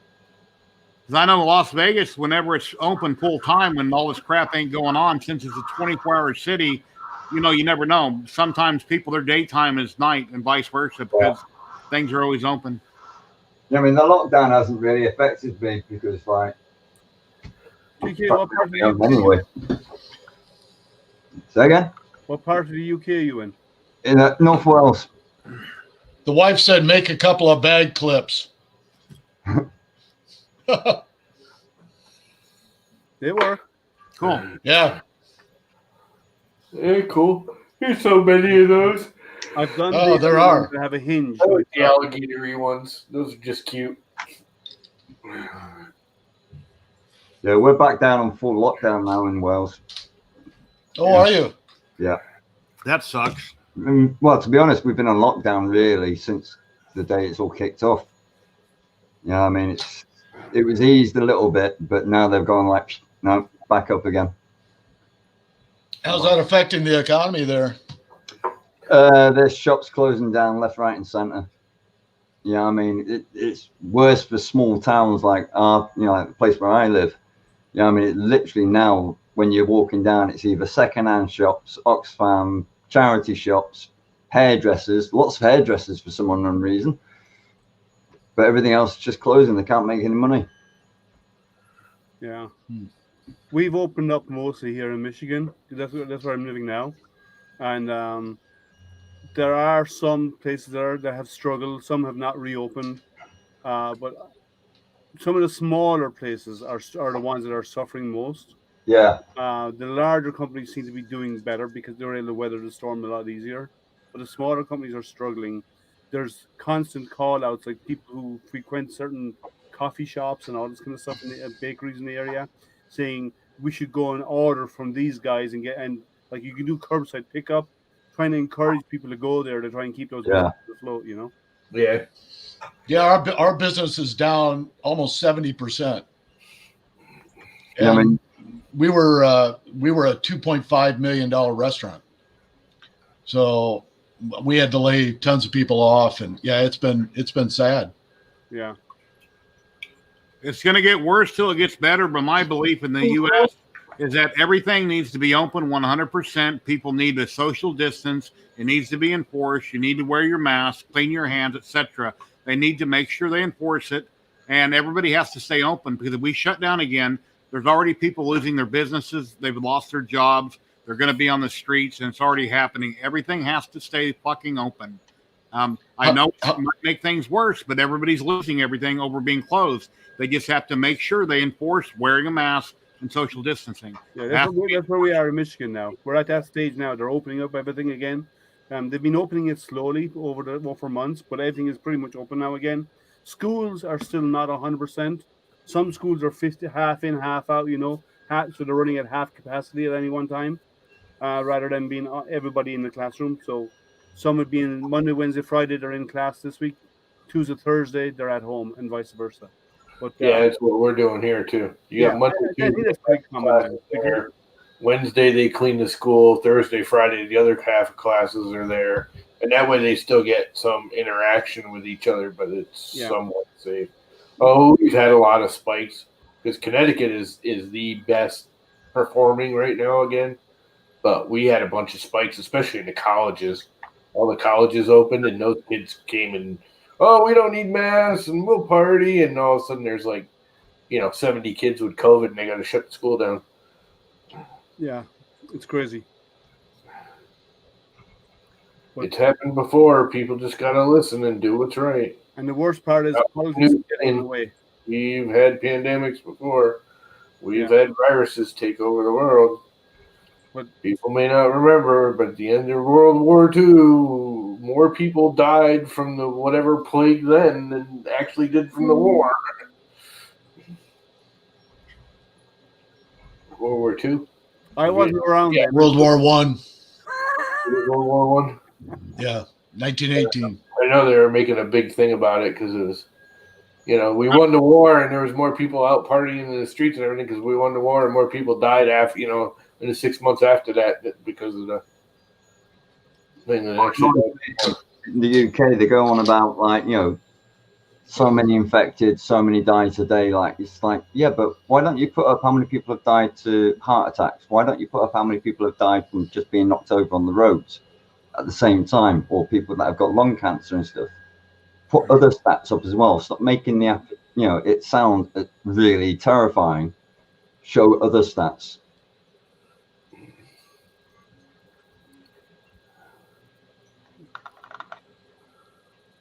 I was telling David said the Spanish flu. I think he was around when that happened. Yeah.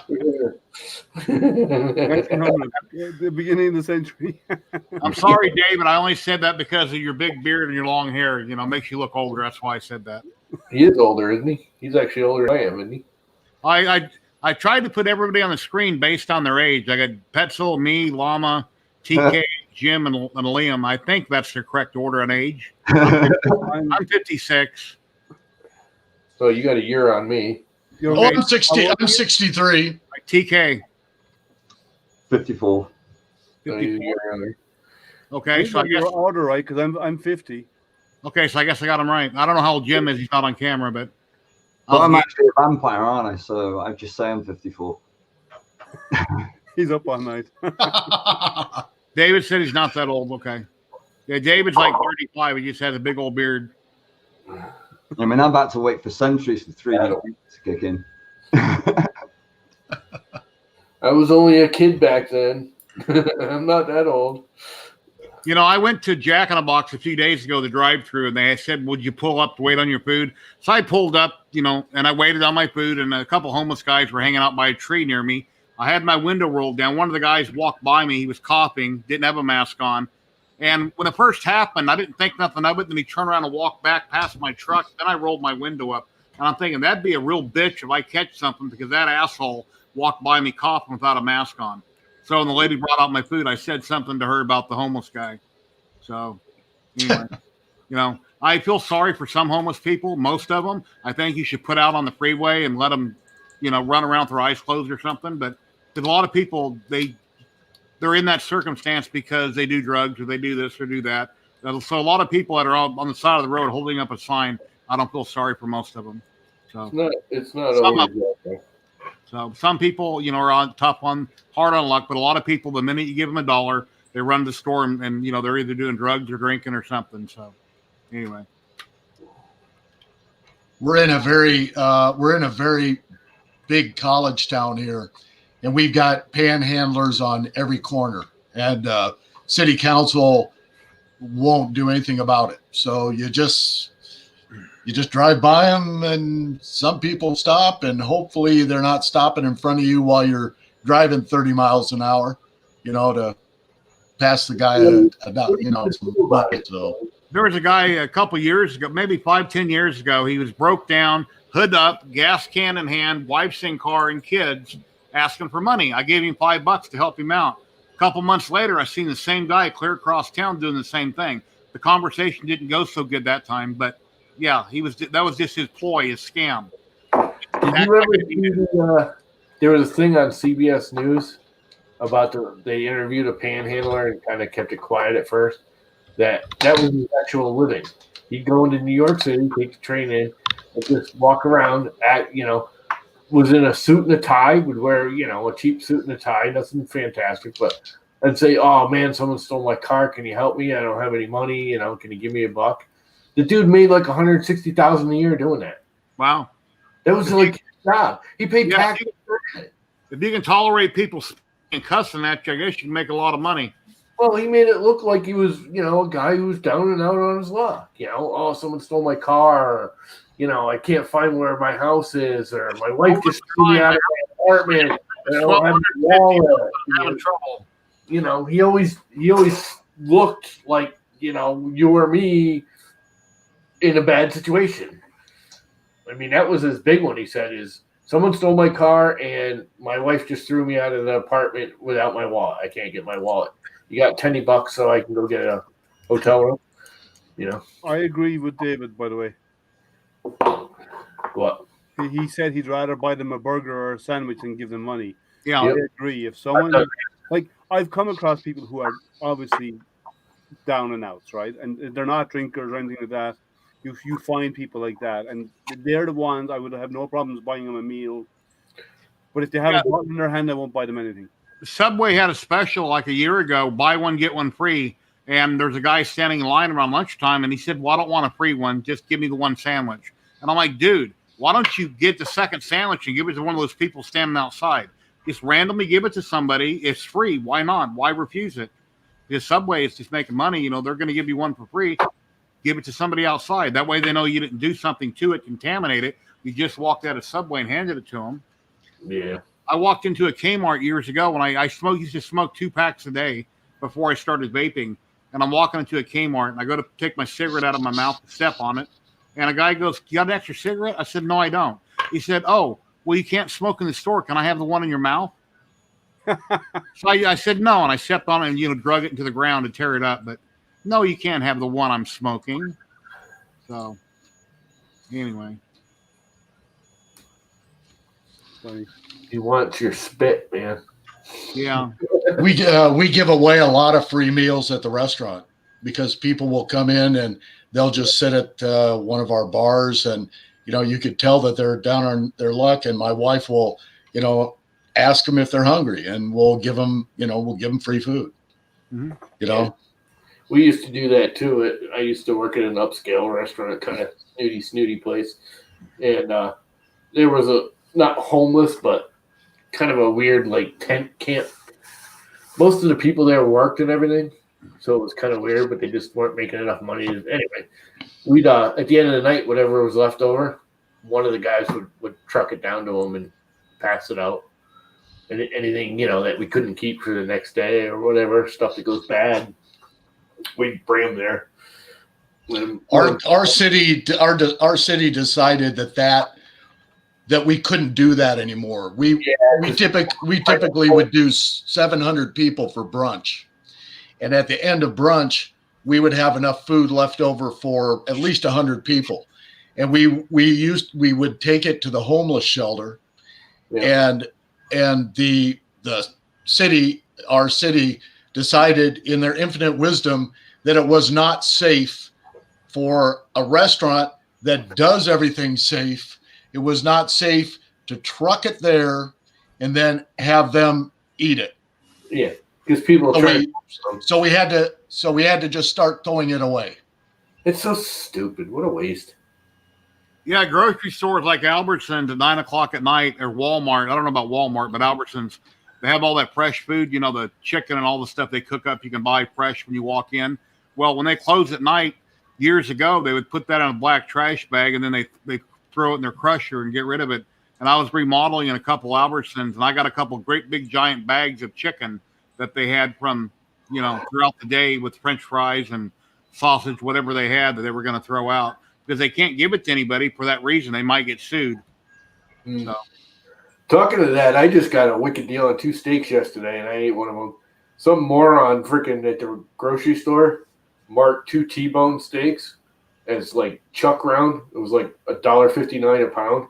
And I'm just going through them because sometimes I'll buy like a London broil or something, not great meat, but it's beef and you cook it, blah, blah, blah. And I pull these things out and I'm looking at them, and it's $4 for this freaking T-bone like that big. There was 3 of them there. I grabbed all 3 of them. It was like, no way. So Liam, have I ever showed you a picture of my hobby room where I'm at here now? I saw it last night on your. Okay. Yeah, I don't have a hobby room.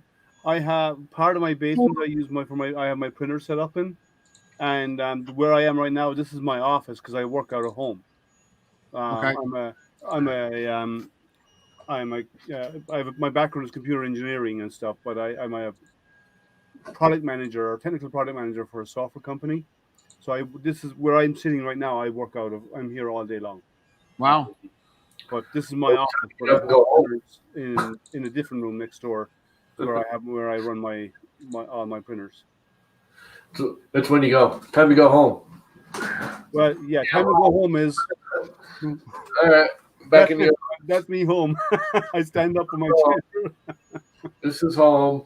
This is the office. The thing about it is, I never have to deal with traffic because my office is in my basement. I have windows in my basement, right? So for me, I get up, and from when I get after my breakfast, I come down a flight of stairs, and I'm at work. So there's benefits to that. Folger Tech is on. Fugatech. Fuga. Sean. Yeah, I call him Folger Tech because he always used to back to Folger. Shane, not Sean. Shane. Shane's cool. We met him a couple times. I might have to go over and hang out in his stream for. I'm thinking of starting more regular. I don't do enough regular streams, and I think I might start doing a few. I do them maybe once every week or 2. I don't do them as regular as Jerry. Jerry's always online. So I'm going to start I need to ramp up a little bit more because I want to get some traction. I'm starting to do more and more, and then getting some of the new stuff coming. So I want to make sure I'm going to get my name out there, get some people to pay attention a little bit. I'm not in for the money. I've been printing for years, and what I try to do is I try to give feedback to the manufacturer about the problems and the issues and the things they need to improve. That's always been my thing. It's not about making any money out of anything. It's about saying you need to change this to make your print better, because let's admit it, a lot of companies are making crap, and they're releasing printers that like you wouldn't give them away if it came to one of us as printers. Like, we'd have to heavily mod it before we give it away. So we need to try and get these guys to start listening and start making really good quality product, because some of the stuff that's out there is just terrible.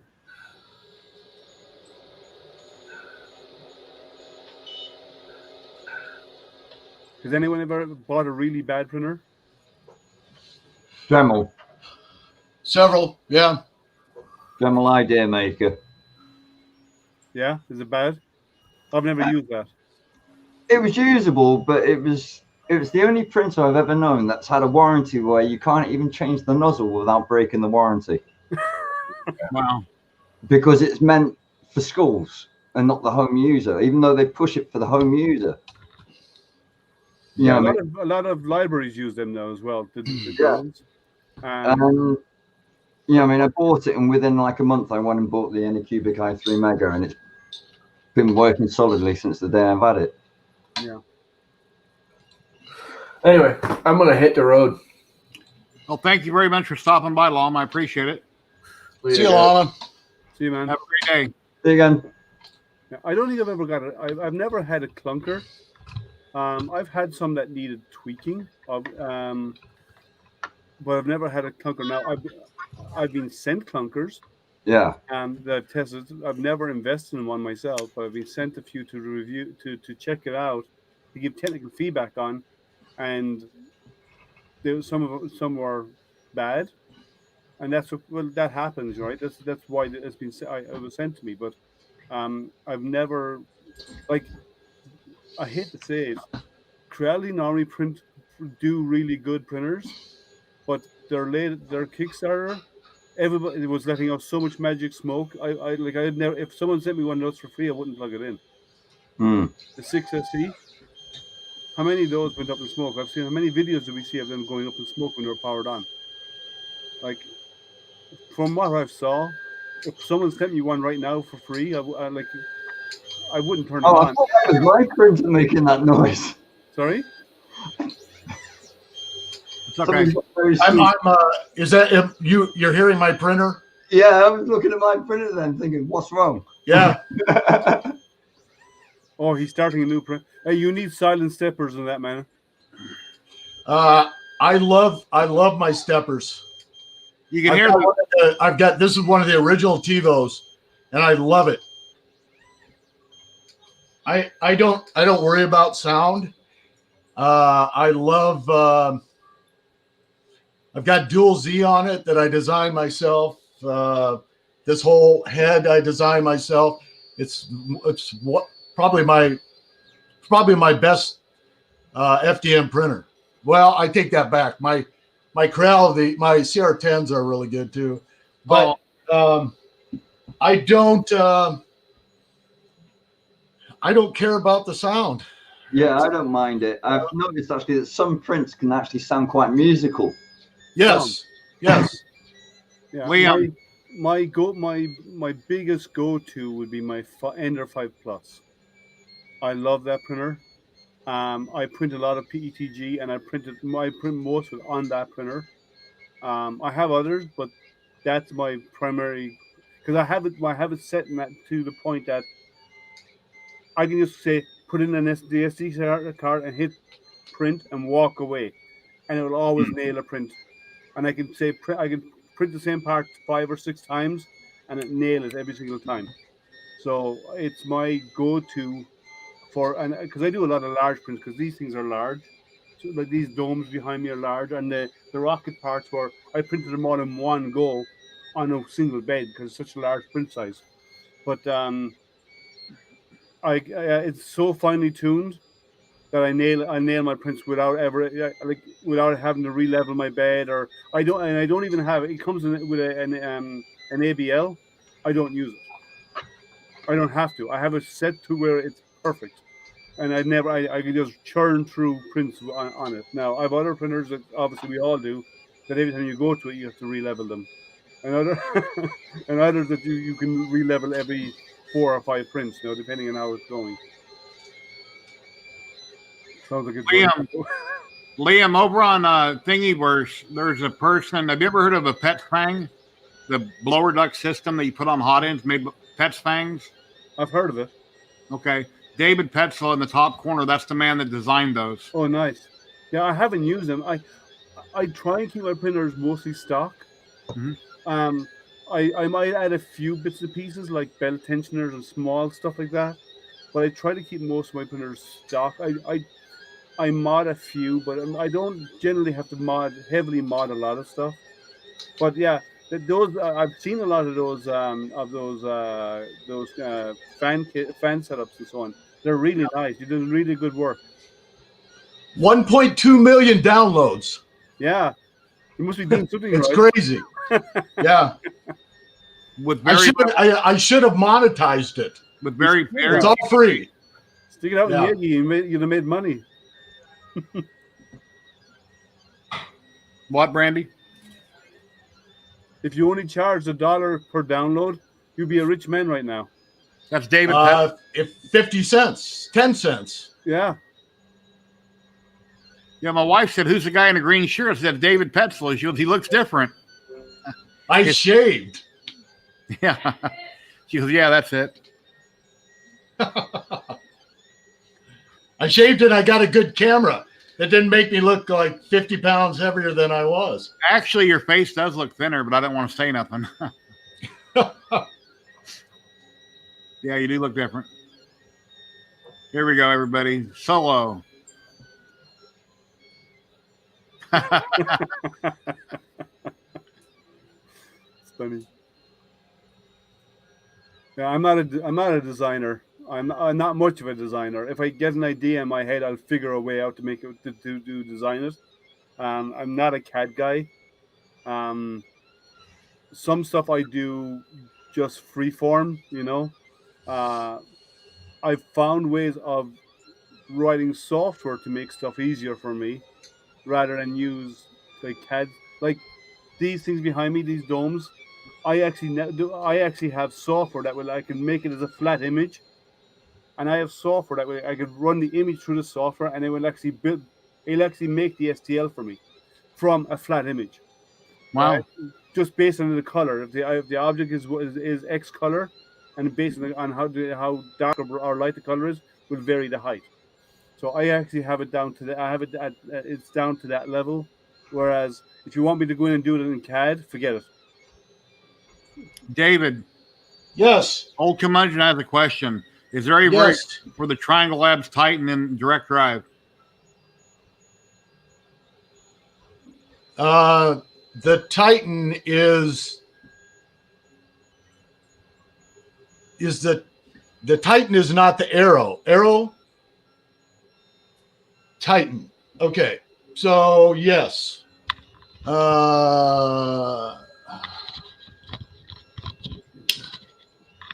This is a Titan. Let me turn a light on.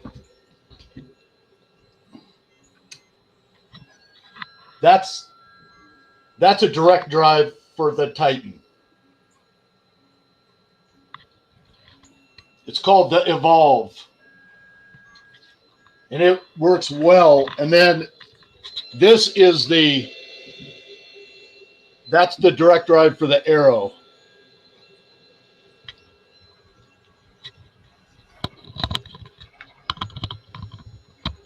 It's called the curmudgeon. It's called the Evolve. If you, I make, most people in this stream are Creality. My Pets Fang works on TiVo. It works on GTech. I've done designs for Prusa, and it works with all the almost every stock hot end, and then everything E3D makes except for the Hemera. I haven't done one for the Hemera, but everything, all the hot ends that E3D makes, I've got designs for. Do you do them out of PETG or PLA, or what do you print yours out of? The latest ones, actually, the ones that you just saw, those are PLA, and they're almost 3 years old. Mine were all ABS. You can print them out of PETG. They're far enough away from any heat source on the hot end that it's going to give you problems unless you have no, if you don't have a silicone sock or some kind of good insulation, I won't stand by it at all. But if you've got decent insulation, it's all designed to be far enough away that it's not going to affect the part at all. Yeah. And it's just a cooling mod. I mean, it's just, there's a lot of them out there. I worked with 2 engineers. When you talk about CAD, I was an artist by schooling. I went to school and I was a graphic artist. So when I was asked to design a magazine for a company that did brass parts. So that's how I got started in CAD, and then it just took off because it just worked. I enjoyed doing it so much. So, I still do CAD work for a lot of big companies in our area, and a lot of 2D CAD, and I picked up 3D CAD, and It just was a good fit. It was kind of fun. Yeah, that's an interesting video you're showing there. They put a belt on a Prusa Mini. But that isn't that what they're doing with the Creality, the MK30 that they're working on right now? And then the Z printer. That's the Mini, right? Yeah, that's the Mini with a belt. They've got it with a movable. That's kind of cool. Somebody designed it that way. They didn't do it. Prusa didn't do it. No, it was a mod. And he said that there's no software, no firmware changes. He's doing everything through G code. Yeah, yeah, I can see how that would work. Yeah, but aren't Creality working on the MK30, which is a 45-degree print head where they can actually do an endless Z?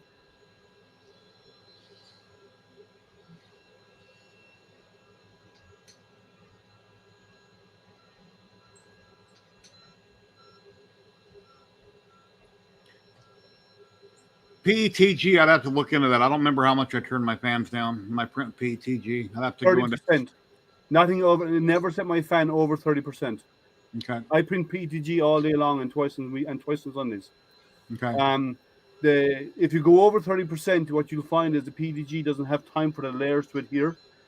They don't have enough time to stick, and it needs to remain hot to settle together. If you don't do that, if you go over that, you get the layers become they sit on top of each other, and if you're at 100% fan, it becomes brittle. It actually falls apart. The layers separate.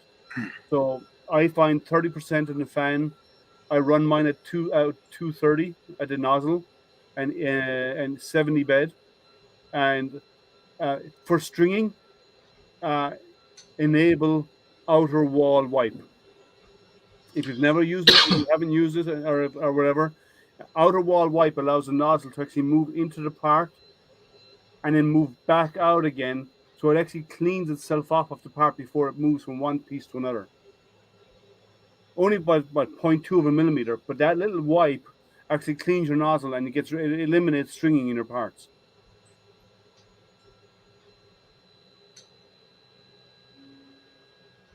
Hey, Mike, how you doing? This is CR30. Sorry, that's it. Yeah. You go. Did he say it was shipping already? I didn't think it was. Yeah, that's what Mike said. He said he believes it's shipping. Oh, I didn't think they had shipped That'd already. be cool. I'd love to review one, but I'm not a big enough channel. Yeah. Get in line. Yeah. You're way bigger than I am. Oh.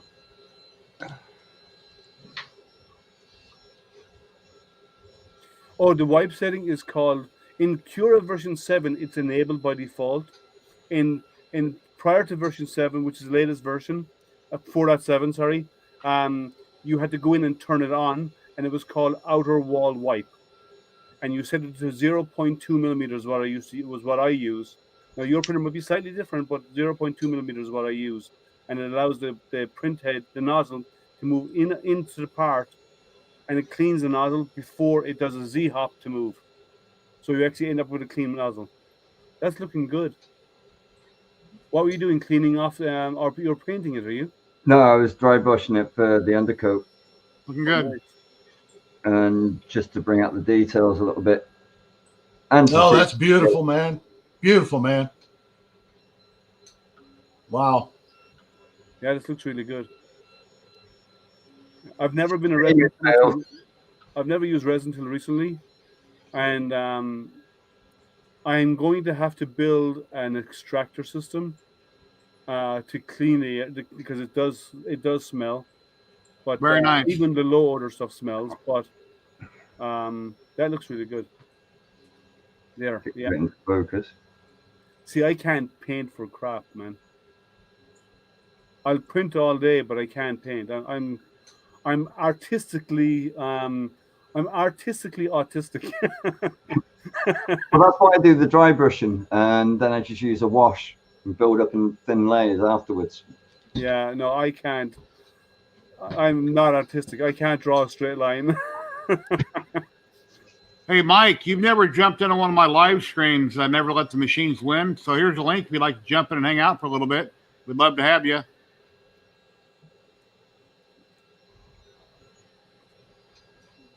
Oh, I'm sorry. I forgot to take him off full screen. Wave your hands next time. I was sitting there messing with my computer and I wasn't paying attention. Sorry. Oh, I need to make a brew. Someone said up to 255 for what? What are you printing? Nylon?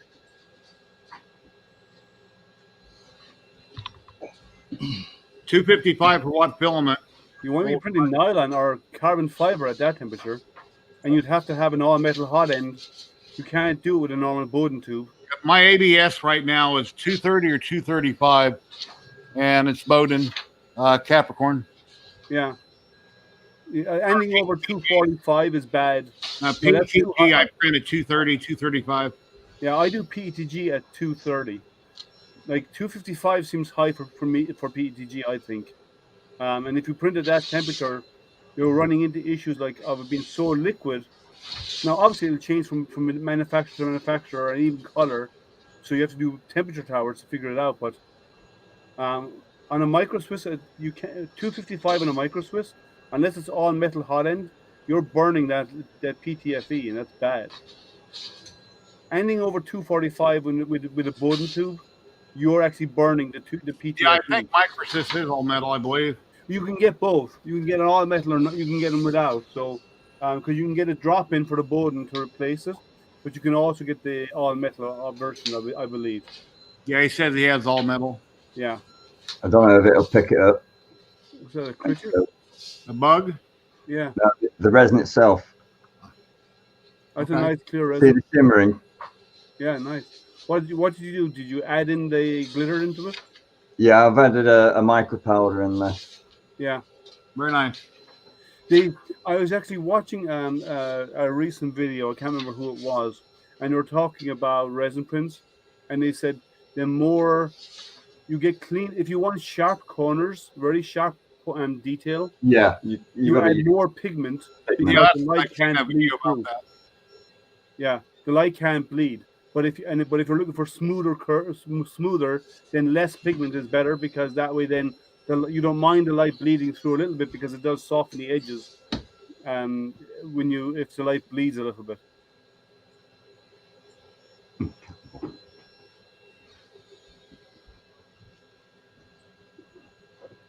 Well, it's called a micro powder. It's not a glitter. You can get a micro powders that you can get that adds in that gives it a glittering effect.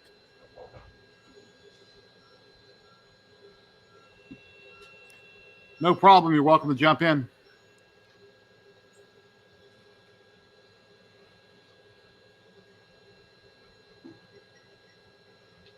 I'm personally new to resin, so I haven't done a lot of resin. I've done a little bit, but not a lot.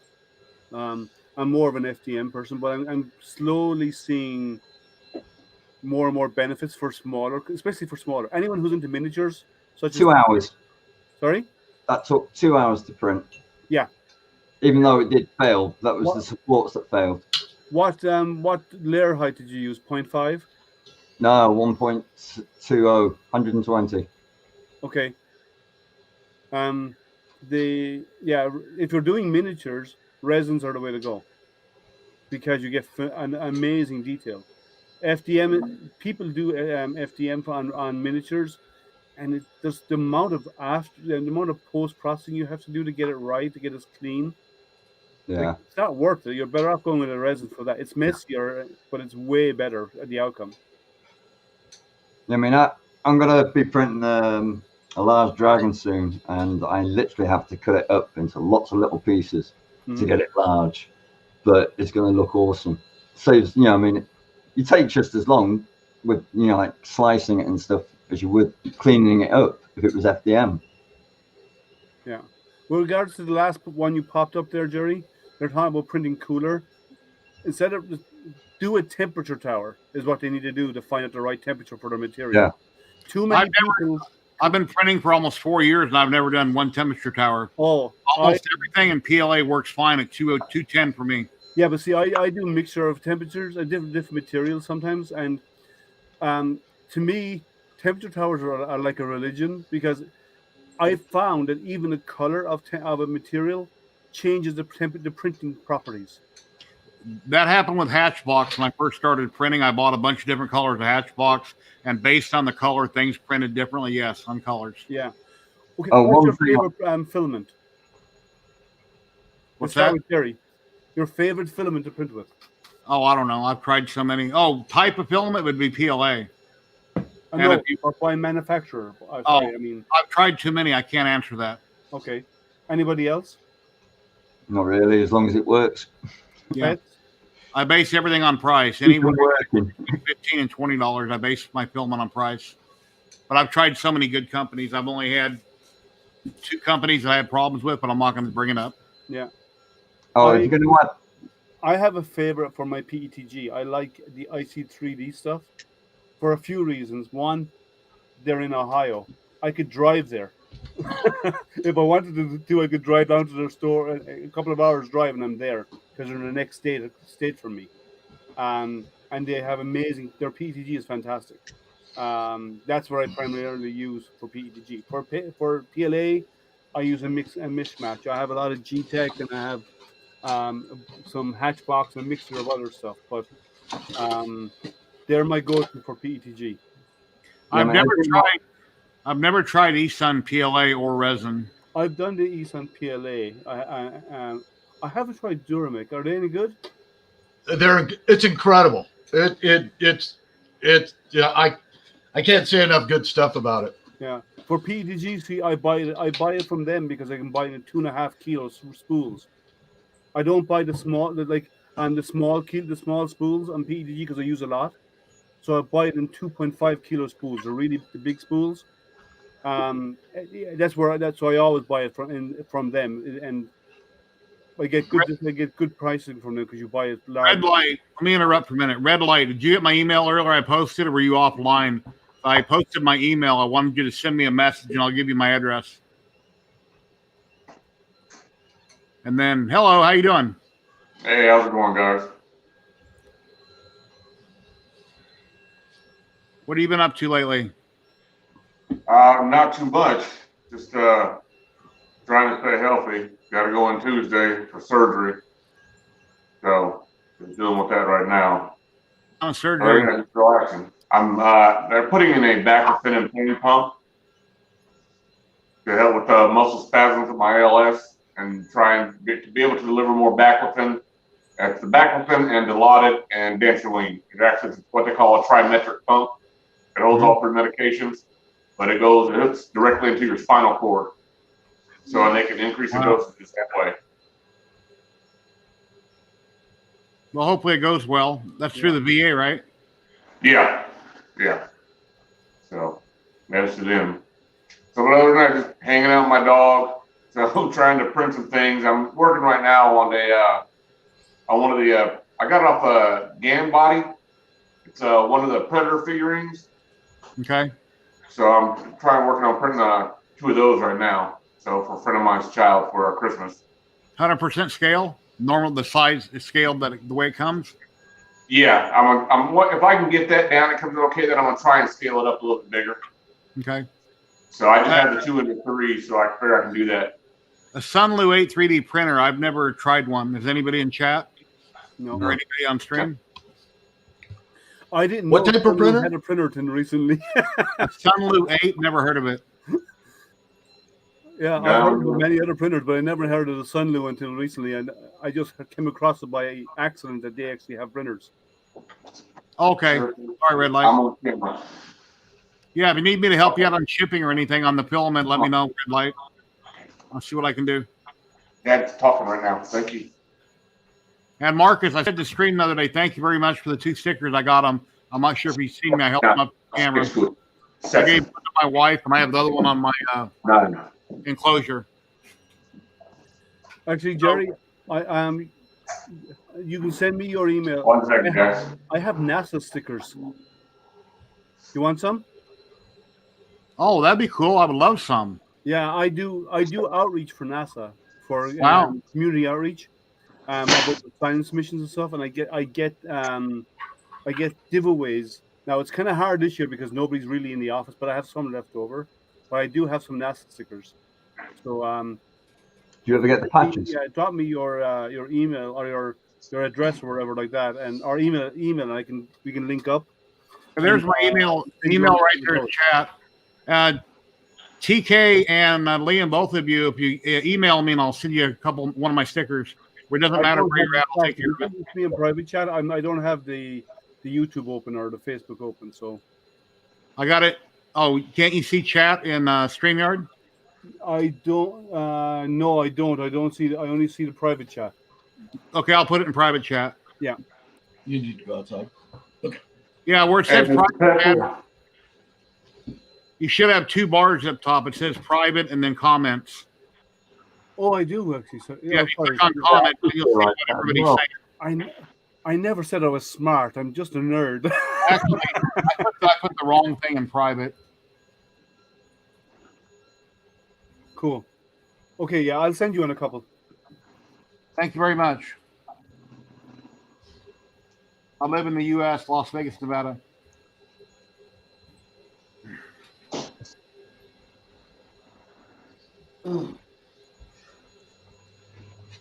Actually, I'll send it to you. I'll email you now. Hello, Facebook user. I can't understand that comment. I'm sorry, but I don't only speak English, read English. What was the comment?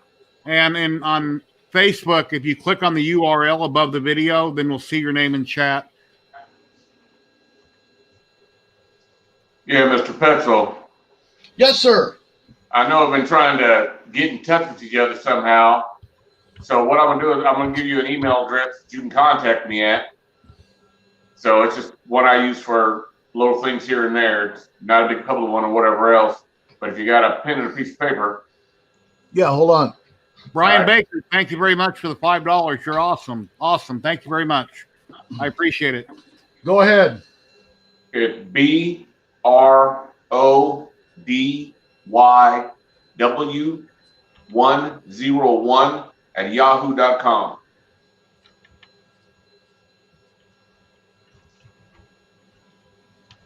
Okay, let me repeat it. BROBYW101 at yahoo.com. Wow. Yeah, that second one is not it's BROD. D is in David. Oh, D? Okay. Yeah, D is in David. W101 at yahoo.com. So you got B as in ball, R as in Ralph, O as in on, D as in David, Y as in Yankee, W101. Gotcha. All right. I'm gonna send you an email right now.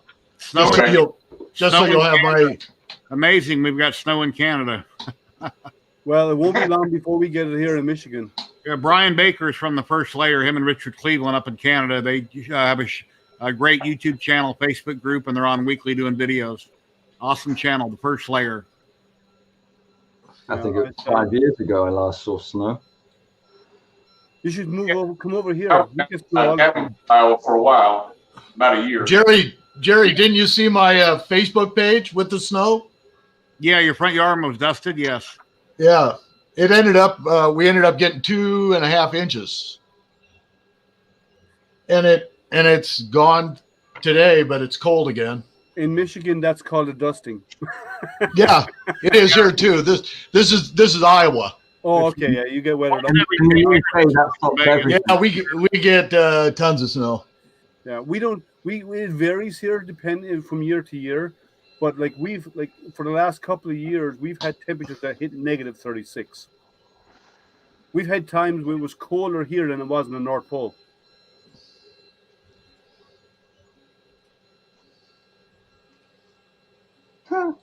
Today it's actually 72 or 73 here in Michigan, which is unusual because it's been cold for the last few weeks. Mm-hmm. We kind of got to warm up, and we're going to pay for it. We're pretty sure we're going to pay for it at some point in the next couple of weeks. No doubt. Yeah, Jerry, I was a little busy earlier. Didn't have my aide here tonight. I was trying to make myself some dinner. How's it going on the Echo? We're getting there. I mean, the second half of the car is going to take probably 6 or 7 days to print. I've got the first half of it, and I was on. G-Tech had a live stream from China last night. I was their guest on their stream, and I showed off a lot of the parts. I got the seats done, and the doors are done. I've resin printed almost everything. I've made some bucks here. A buck is a mold for the windshields. Okay. And I built a vacuum former box that I hook a shop vac up to. I'll heat up the PETG sheets in the oven. That'll be squished in between this frame. Then I turn it on. For instance, I take the windshield buck, put it on the form, and when the plastic starts to droop and melt in the oven 3 or 4 inches, then I pull it out, turn on the shop vac, which has all these holes, put it over top of it, and it forms around the mold completely tight. And then I take it off and I cut it out, and I'll have the windshield for the car. And I've got 10 different molds like this for the vacuum form. Nice. I've never tried it yet, but in theory it should work. Would that vacuum bed be big enough? What's that? Will that vacuum bed be big enough? Yes. Well, I think it will be. I mean, I think it will just be. barely makes it over. I'm just wondering. Yeah, I might have to make something bigger, but all the rest of them are a lot smaller. Yeah, So, for the small stuff, it should be fine. But I'm saying for the larger one, yeah, I don't know. I think you might be struggling a little bit because you need to make the seal around the edge for the vacuum to pull it down around the part while it's still warm.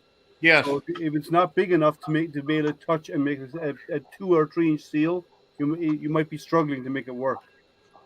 I'm going to put a seal around the edge of the form here, but I don't know if I can get enough air. You're right, on the ends. Yeah, you may have to make the bed a little bit bigger to make it work for that large one. The smaller one should be fine, though. Yeah. Because right here, I'll have to change it. And have a heat gun with you.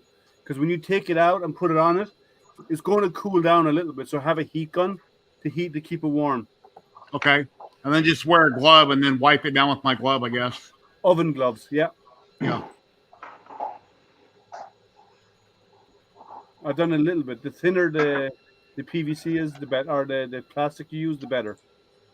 It forms faster. Yeah, I read the reviews on it. I forget the thickness of it, but a lot of people said it's kind of like a Coke bottle, thickness of a Coke bottle. And one man said he's used it for his RC airplanes all the time. Yeah. But it goes hard once it's molded. Because when you get it, it's kind of some bit flexible, but it actually hardens once it's heated and cooled.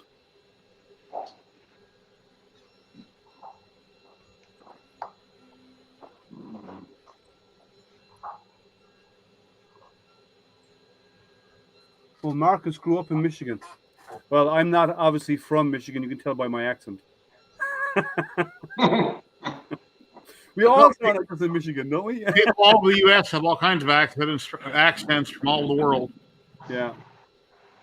I grew up I was born and raised and grew up in Ireland. I took the scenic route around the world before I got to the U.S.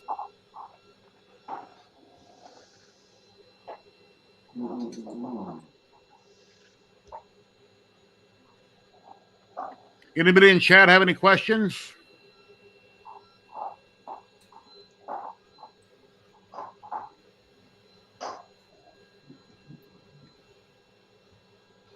No.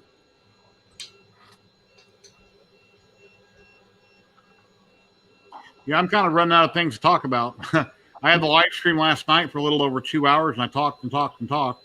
And I was thinking about not streaming today, wait until tomorrow, but I went in and jumped on anyway. What are you printing there, David? It's a.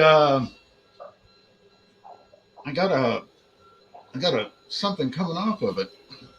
It's a shell plate for the for my auto loader. I think I did. Well, I will. Okay. 45 caliber shell plate for my reloader. Mm-hmm. For your reloader? Okay. 3D print. Printed out of? What's that?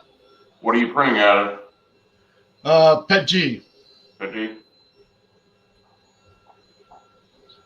And I sell these. So I got a guy that wants to buy one. So there's a lot of printing involved. There's a lot of time involved. There's a lot of electronics involved. It's got optical sensor on it, speed control, small, high torque motor. Everything's at 12 volts. I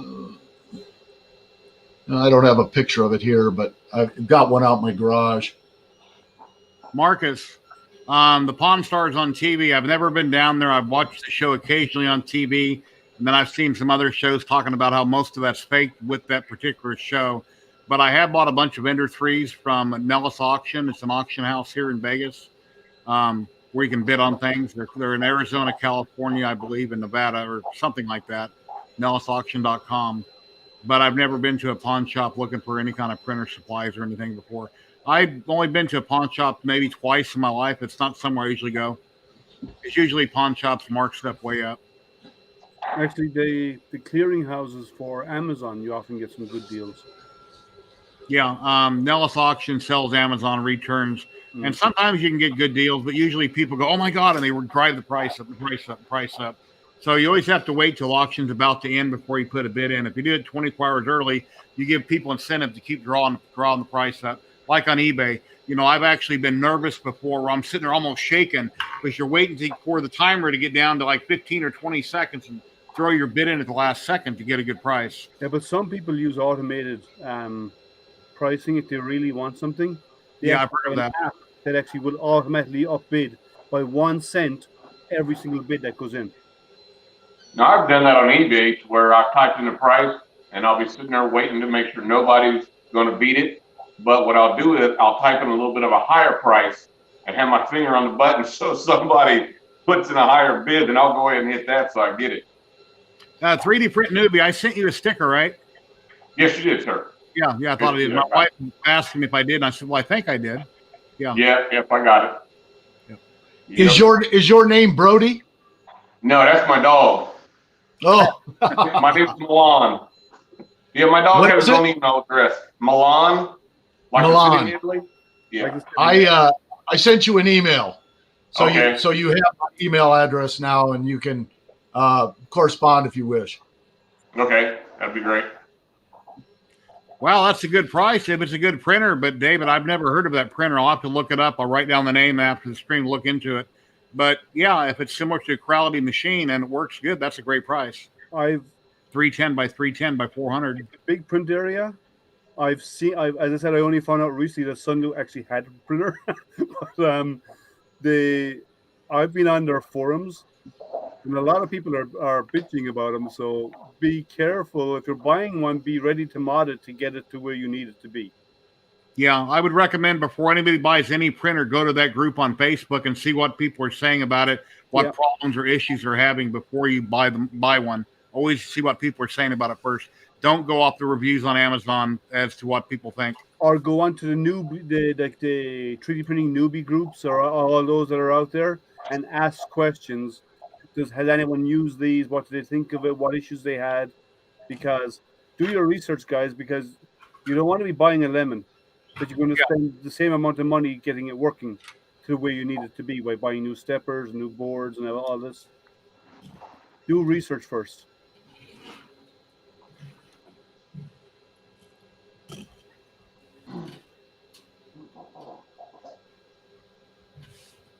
It's what they say, it's worth the money you pay for it. So if we're paying really cheap money, that's what it's worth.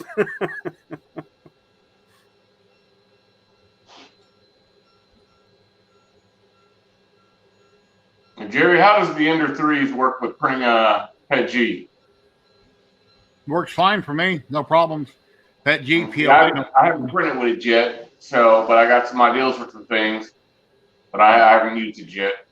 I run my bed, I believe it's 70 for PETG, and mine, based on the film, at PETG is usually 235, 230, 235. Okay. I tend to get more stringing with PETG than PLA. And stringing is a pain in the ass to clean up, cobwebs. A heat gun. Yeah, I pull off what I can by hand, and then I hit it with a heat gun, and then, try to pull the little balls off here and there. That outer wall wipe helps a lot, and also combing. So you do the outer wall wipe, and it makes the print takes it longer, but it follows the contour of the walls around when it's doing the print when you turn on combing. then there's no jumping from spot to spot, so it's not pulling those strings across. So those two settings really help a lot. Okay. Yeah, I'll have to check that. I've been buying on Amazon. I'm a Prime member for years, and I order from them weekly just about. And, Yeah. You see this? I didn't know Amazon had a warehouse you could check. yeah, I know that they sell stuff in bulk, pallet-wise, but I didn't know that you could buy individual things from them. You see this? This had got very little sanding. That's PETG. Very nice. Okay, that's very nice. Or you can get some really good.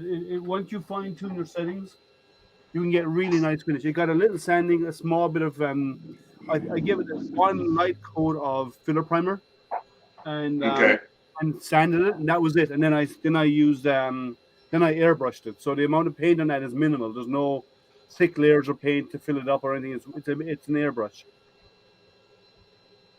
Yeah, I was just looking at airbrush kits on Amazon today. So think about getting one. I bought mine in Harbor Freight. It works. Okay.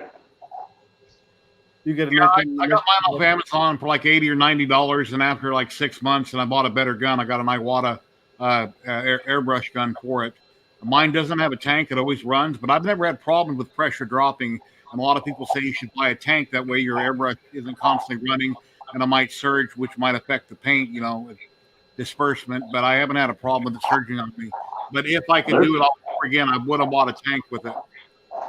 Yeah, this is one kit. It comes with a couple of airbrushes. It's the one with the tank, stuff like that. Comes with a lot of accessories. Comes with the gun cleaning jar, stuff like that. So I think it was like $160. The guns that come with the guns that come with the kits are often not great. That's what I figured. Buy it for the compressor, and then later on buy a better gun, because that makes a big difference in the quality of what you spray. Yeah, I've always done it by brush, but I want to start trying to do it with the airbrush. So Gotta grab a piece of paper. Hold on.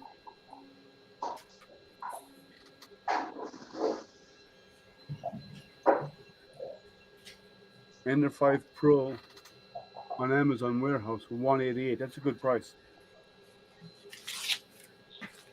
I haven't used the Ender 5 Pro because the Ender. The only reason why I went for the Ender 5 Ender 5 Plus over the other Enders is because it has a double Z screw, one on each side of the bed. There's no Z screw sitting on the back with the weight of the bed hanging on it. I didn't like that because you'll get sag on the front of the bed because of the weight of the print bed. Whereas the 5 Plus I use has got a Z screw on each side, and it's in the center, so it evenly supports the bed. You don't get any sagging with it. And I said that 3 years ago. Yeah, and I said that you should not build a 3D printer that doesn't have dual Z, and so I adapted every one of my printers to dual Z. I think single Z is okay if it's not very, very wide, like on the X-axis. It's not Ender 3 doesn't need one. Ender 3 don't need dual Z unless you have a. It works. Dual Z works so much better. Oh, I agree. I'm just saying though, with shortwave. Here's. This is dual Z. A direct drive hot end is heavy, so you need a dual Z with a direct drive hot end typically. This is my dual Z on. This is a TiVo flash, and then if you see I've got dual Z on my Ender over there, and I design all the parts. I would not buy a printer that didn't have dual Z, or I would not have a printer that did not have dual Z. I find that if you're using a single Z, as long as your X axis is not very wide, so you don't have a very wide print bed, then you can get away with it. When you go into 300 or greater, you definitely need it because you have all that weight of that crossbar for the X axis and sagging on one end, and then I've seen them. They're the Ender 3 Max, the new Ender 3 that they're getting ready they haven't set a date yet, but they're sending out some test units. That thing is huge. It doesn't have dual Z. The next question coming up is funny. When I see it in StreamYard, I'll post it. What is it? My Prusa Mini has a single Z, Mike says. Yeah. Yeah. Well, yeah, because it's in your pocket, right? They're small. Yeah. But when you go to really big axis, when you're going to like something that's 500 by 500, you put in a single Z on it, that's ridiculous because you have all that weight on your x-axis gantry, and you're hoping it's going to be held in place by three little wheels. Come on, that makes no sense. Okay, so let me ask you. Let me play the devil's advocate here. As little as it costs to put a second Z on a Z screw, and then the mechanical advantage and the precision that increases on a machine, Yep. Why wouldn't you do it? I agree with you. I don't care if you say that a single Z is enough, because obviously it's enough but why not put one on when the precision is tenfold? I agree with you. I don't see it in my TiVo and my Ender out. Let's see, my Ender got dual Z's. Let me look. Your preachers require. I agree with you, but their company's penny pinch when they're talking about putting it in, and they also have to have a board in there that can support dual Z. Okay, so and that was my question too 3 years ago. Yeah. Why do you even put a second motor on there? Because there's no electronic way to synchronize two motors. Yeah, Y cable. You used to have a Y cable on it. It still doesn't synchronize it. Every motor is going to have a different movement, and I don't care if it's a 180 step, if it's a 90 step. They're all going to have just a small infinitesimal amount of movement different. Yep. But with a dual Z screw with a single motor, everything is absolute. For every revolution that one makes, the other one makes automatically. There is no there. That was my argument 3 years ago. Yeah, you drive it by belt. You're driving it by belt. Everything I have is single Z, one belt. Yeah, the JG Maker, the new one that's coming out, has got two motors, but also has a sync belt as well on top. Right, and that defeats the purpose. Why would you do that? Because you're really not. Everything hangs from the Z. There is no motion that you're not putting any extra stress on the motor trying to move two Z's as to the entire weight of a single arm. My TiVo, you're actually using less. My TiVo Tarantula Pro and my Enders, I've had no problem having a single Z because they got a small build volume. On a CR10, I put dual Zs on all of them because you can see a drop as the head goes all the way to one side, and you can see it in the prints. But on my smaller printers, I haven't needed it, and I haven't put them on. In leverage, a problem with the 3 Max. In leverage, every a Z screw, a screw in leverage has the most mechanical advantage of any other lever. Agreed. So why wouldn't they use that? I just don't get it. It's not that much extra money. It increases the precision of the machine tenfold, in my opinion. Like with every printer that comes out, you buy a printer at a certain price. It only has so many bells and whistles, and then they sell additional products to make more money. You can't make everybody happy and put everything on a printer from the get-go. So that's why people mod and upgrade things, and that's why they like it. If I got a printer that was 100% perfect out of the box with everything I ever wanted for a great price, I wouldn't be happy because I couldn't work on it. I enjoy working on things, but they need to come and they need to work out of the box and not be broke down. But it's up to me to mod it and make it better or improve things on it. Talking about making everybody happy, I have a T-shirt that says, "I can only make one person happy a day. Today is not your day. Tomorrow doesn't look good for you either." Yeah. Well, no, I agree. Like, there's no reason why they don't put it in there. There is mechanically, it is way better. They just won't do it because of cost. Here's another trick question. Always asking Mike which Mars he has. Yeah, Lagoon only has one Mars. Then they have a Saturn. Then they have this and then that. Yeah.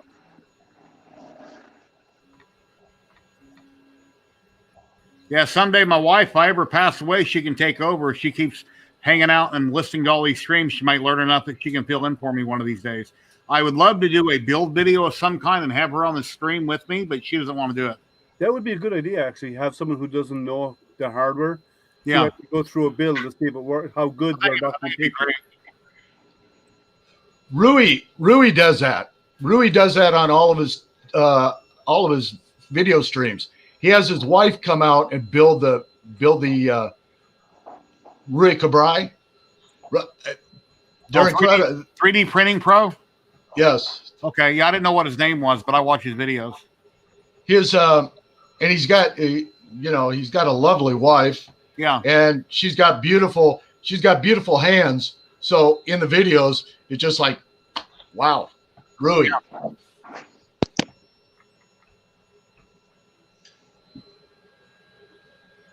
So what you can do is, if you can get G-Tech to send you a printer, Jerry, you can get your wife to come on and build it for you.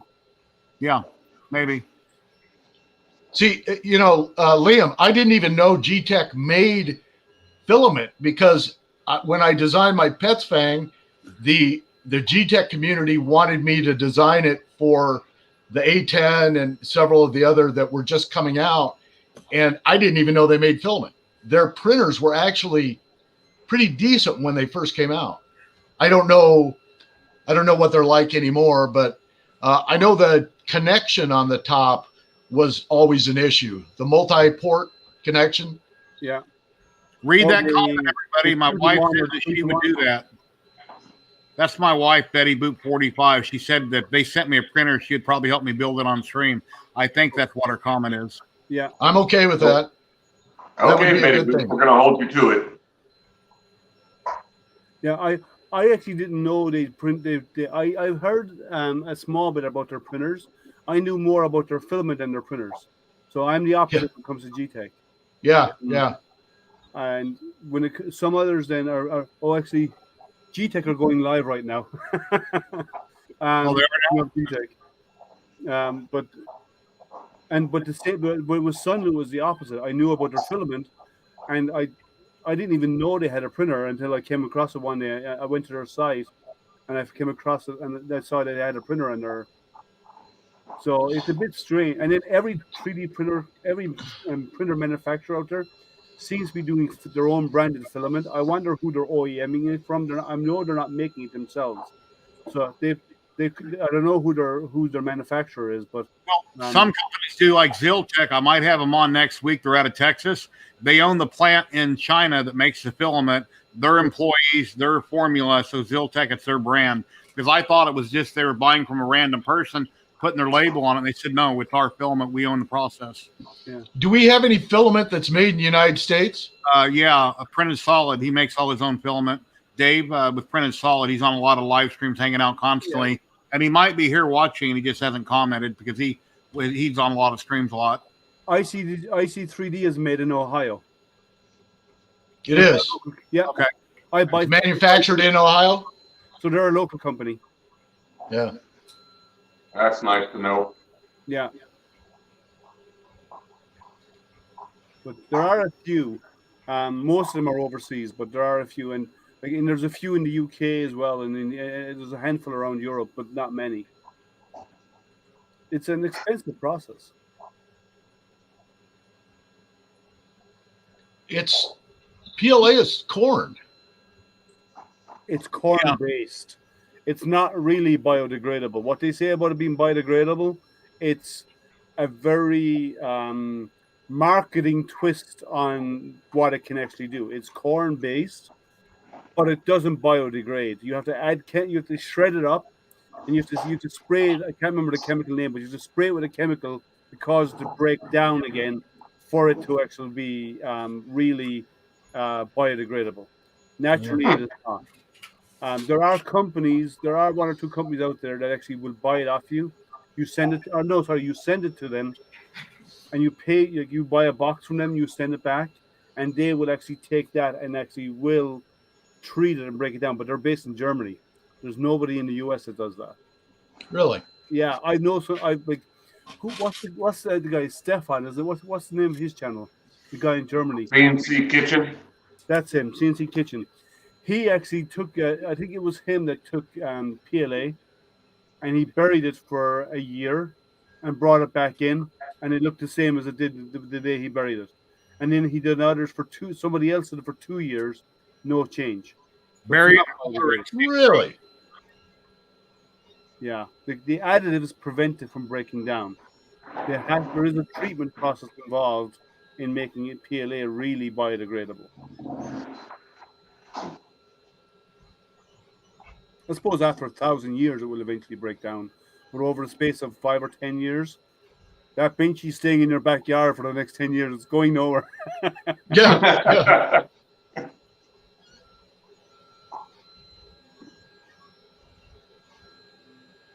Anybody in the chat have any questions? We have one person on Facebook and 20 people currently on YouTube watching. Yeah. I didn't see YouTube. Yeah, there's a lot of questions on YouTube coming in. A lot of well, your wife is posting a lot on the YouTube side. But there's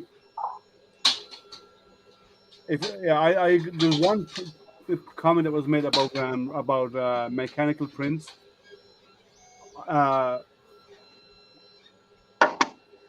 Don't ever do mechanical prints out of PLA.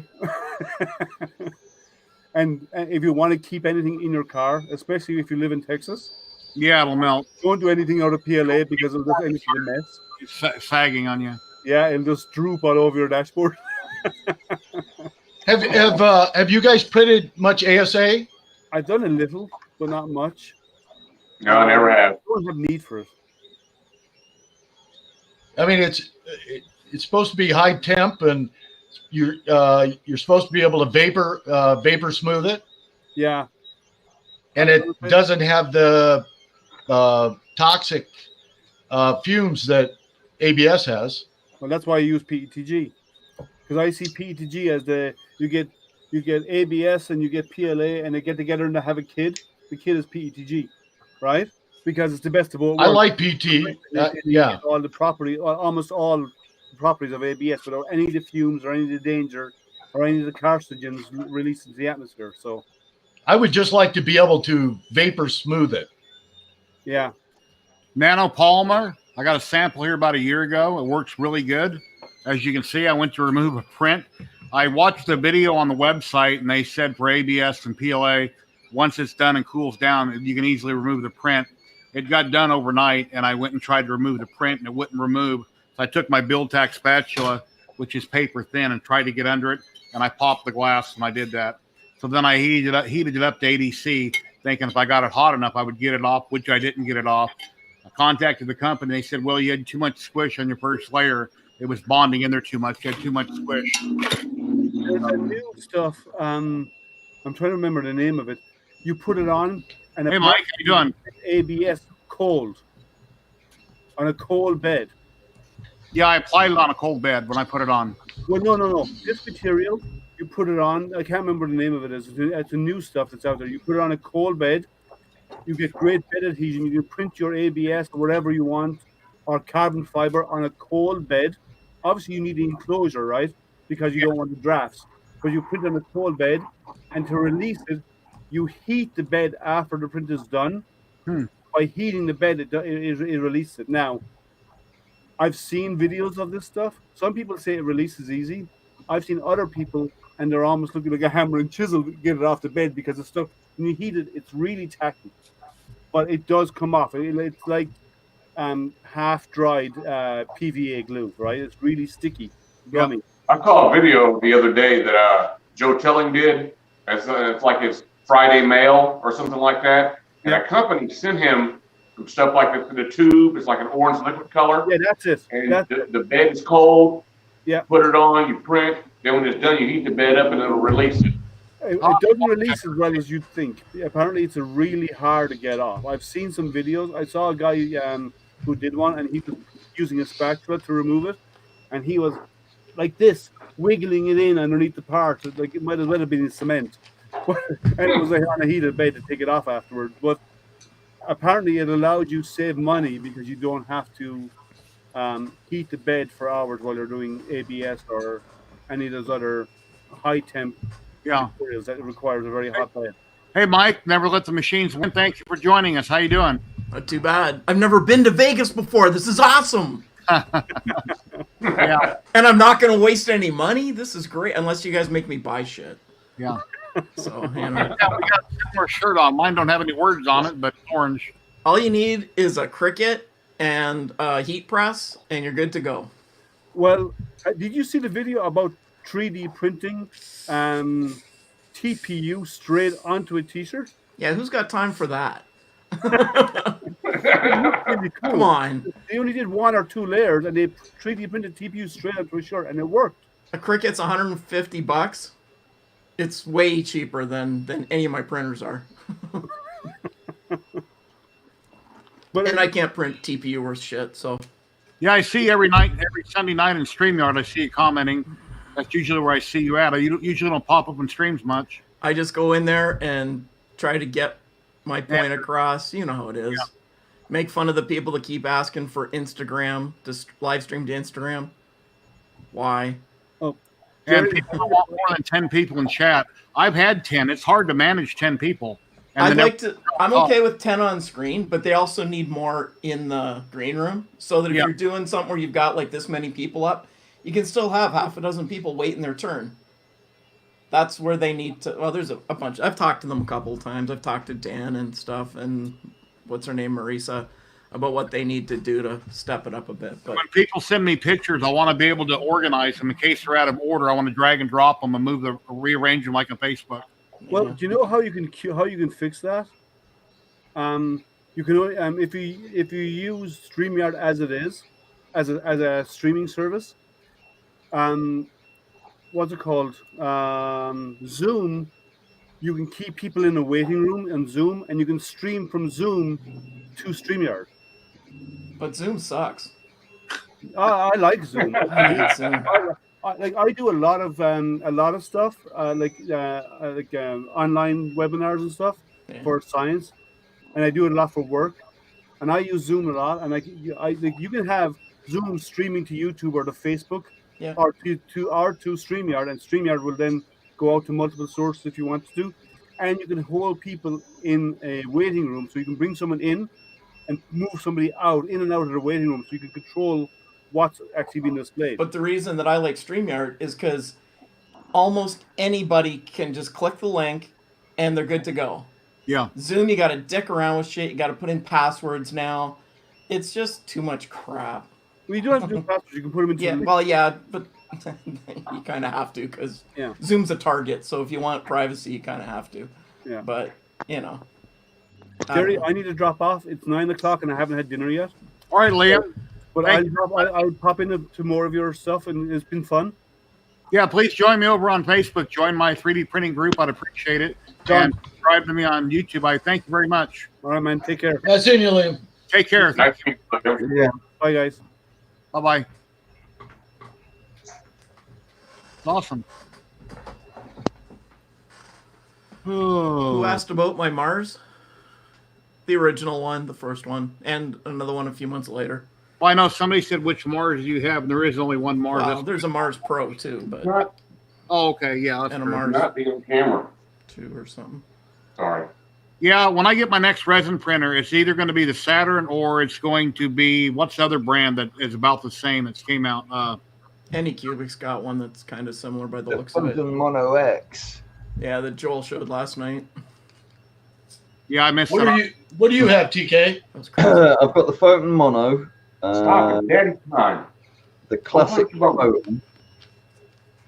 Yeah, the very first Photon that came out, which has worked perfectly since the day I've had it, and yet it's had so many changes done to it.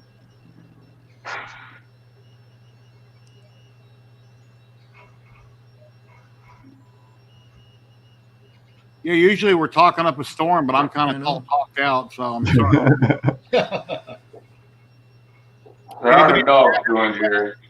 Yeah, it's coming up to 22 past 2 for me anyway. Oh. Can you hear that? Oh, yeah.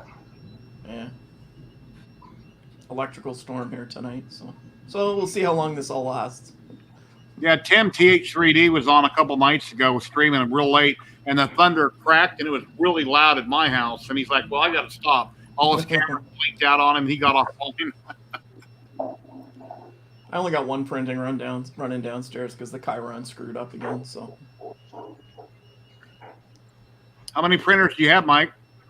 how many do I own, or how many might actually be able to run within the next 24 hours? Two or. different. Huh? Either or.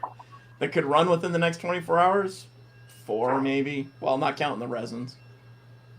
So 6 plus 1 if I take the Saturn out of the box. Do you ever rob parts off one printer to put on another one versus ordering something? I have in the past, but lately, in the last couple of years, probably not as much. I've got a good stock of spare parts anyways, but Yeah. all the spare parts are for old printers I don't use anymore, so, you know. Because my first one was a Mendel, like a Prusa i2, like before he started making stuff, so the old Mendel style with the ready rod frames and stuff, so it's been a while. It's in pieces. Yeah, I've never owned a Prusa yet or a Mini. One of these days, I'll probably build something like a Mini rather than buy one from Prusa. But that They're video so cheap, I showed, though. what's that? They're only like $350 for you. It was like Yeah. $700 for me, but Where do you live? Canada. Okay. And that's a big price hike. Welcome Yeah, to. Canada's screwing everybody on all these import taxes and stuff. It's It's ridiculous. not us. It's DHL. They're bastards. Oh, I use a lot of other words too that I won't use on your stream. yeah. They just add invisible. They call them taxes, but they're not federal tax. They're not legal. We They usually aren't, get. the money doesn't go to the government. It just goes to DHL. You can't get your stuff unless you pay it. They just hold it hostage. So if you don't pay them, you know, like you already paid shipping at whatever it was, $75 or something to get it here, American, and then you get another $75 bill when it gets here from them to hand it to them. How So far you do you can live get- from a border where you can pick it up in the U.S.? Do you live too far away? Oh no, I live 20 minutes from New York State, from half an hour, 3/4 of an hour from Buffalo, and 20 minutes from Niagara Falls, New York. So So if you didn't know somebody, you'd have a P.O. box in the U.S. You'd I drive do. up, pick it up. I do, but I can't get there now. Borders Oh, are yeah. all closed. Yeah. Well, unfortunately, I don't think this is going away anytime soon. And even when they open them, I'm not going over there for at least a year. So, because I know the neighborhood where my post office box is, and yeah, no. Okay. All right, guys, it's past 2 a.m. for me, so I'm going to call it quits for the night. Well, Take it thanks easy, very man. much for coming by. You're always See you, TK. Having this on. Good seeing Have you. a good stream, guys. Good seeing you. here. Thank you. Bye-bye. So, Jerry, how are the dogs doing? Oh, they're doing good. Oh, that reminds me. I let my dog out. I'll be right back. Well, I didn't ask because my child is being a pain in the butt. So, That's Nikita and the black one and Sandy on the floor there. And I'm holding a cookie up by myself. That's why they're staring at me. They're like, give me the cookie, give me the cookie. So, yeah, mine's just a puppy, but he's big, and I train him to be with me all the time, and it gets overbearing. So he doesn't like my mechanical toothbrush. He doesn't like when I have to use clippers on my head. My aides have to get me dressed. You have to go in the room and close the door. He's trying to get in. I can't do anything. I can't go to the bathroom without him. yeah, No, my he's black very dog, little. whenever I run the vacuum cleaner, she attacks it, the lawnmower, cutting in the garage, anything. She starts barking and going nuts. So I realized that when I mow the backyard, I have a squirt bottle with me of water, and I don't want her grabbing the tires on the lawnmower. I squirt her with it. Then she'll kind of run away from it.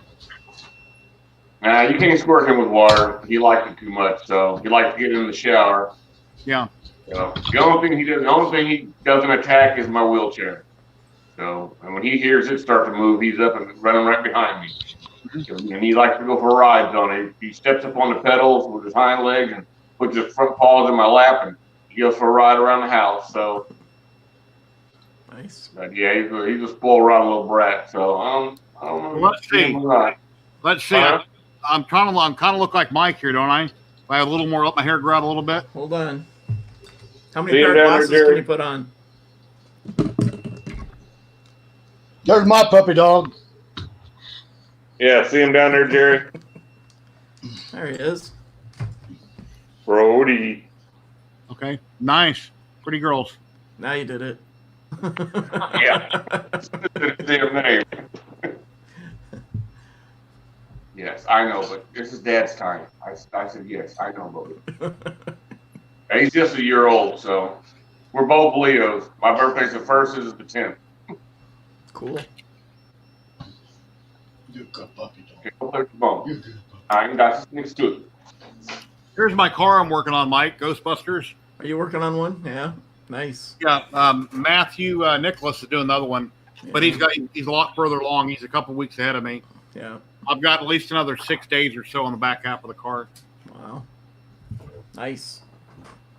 I've got he does. It really shocks me that Matthew doesn't own a resin printer. He just ordered one, but all this custom work he's been doing, he's never used a resin printer. Yeah. It's amazing, isn't it? It's amazing.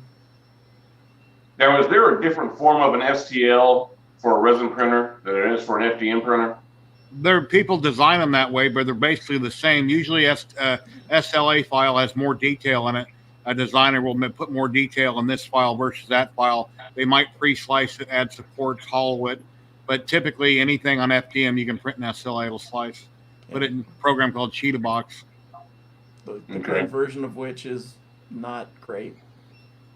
Have you had trouble with the new version yet, Jerry? I just downloaded the new version yesterday because I kept having glitches with the one that I had, and so far it's working good. Let me see what version it is, and I'll tell you. 1.7 was the one that they brought out like a week or so ago, and it's some people are okay. I haven't had bad things with it yet, but it crashes and locks up. And you know. I heard Uncle Jesse was having trouble. I got version 1.7.0. Yeah. And so it's been working great because the version right before that I was using, I kept having weird glitches. I'd go to click on something on the screen and my screen kept jumping around. I kept having problems with it. Yeah. So I went ahead and upgraded because of that.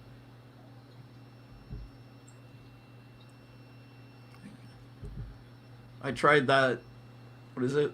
Lychee, whatever, the one that Joel was talking about last night that he showed with the Anycubic machines, or he talked about at least. Yeah, it's not ready for prime time yet, in my opinion. But yeah, I sent Joel a sticker. He was on my live stream like 2 months ago, and I always ask him in chat if he got it. And of course, he's not answering me. So, well, okay. He probably hasn't even been to his mailbox yet. Okay. It doesn't come to his house. It comes to some mailbox in town. Come to your house. Yeah. So. The more popular you become, the more people troll you. Well, we found that out last night. That's the first time I've ever been a mod in a stream that busy. Yeah, I was streaming on Geek had me on as a guest, but I was watching it, and that chat was going, yeah. I was like, wow, that was nuts. Oh, and you got to keep catching the ones that are being boneheads and bugging them and asking for shout outs, and then they change their story. Oh, can you do a shout out for my kid? And I'm like, you're the same person. Click, gone. And the ones that try to fill up the screen faster to make it scroll faster. It's like, grow up. Goodbye. Time out.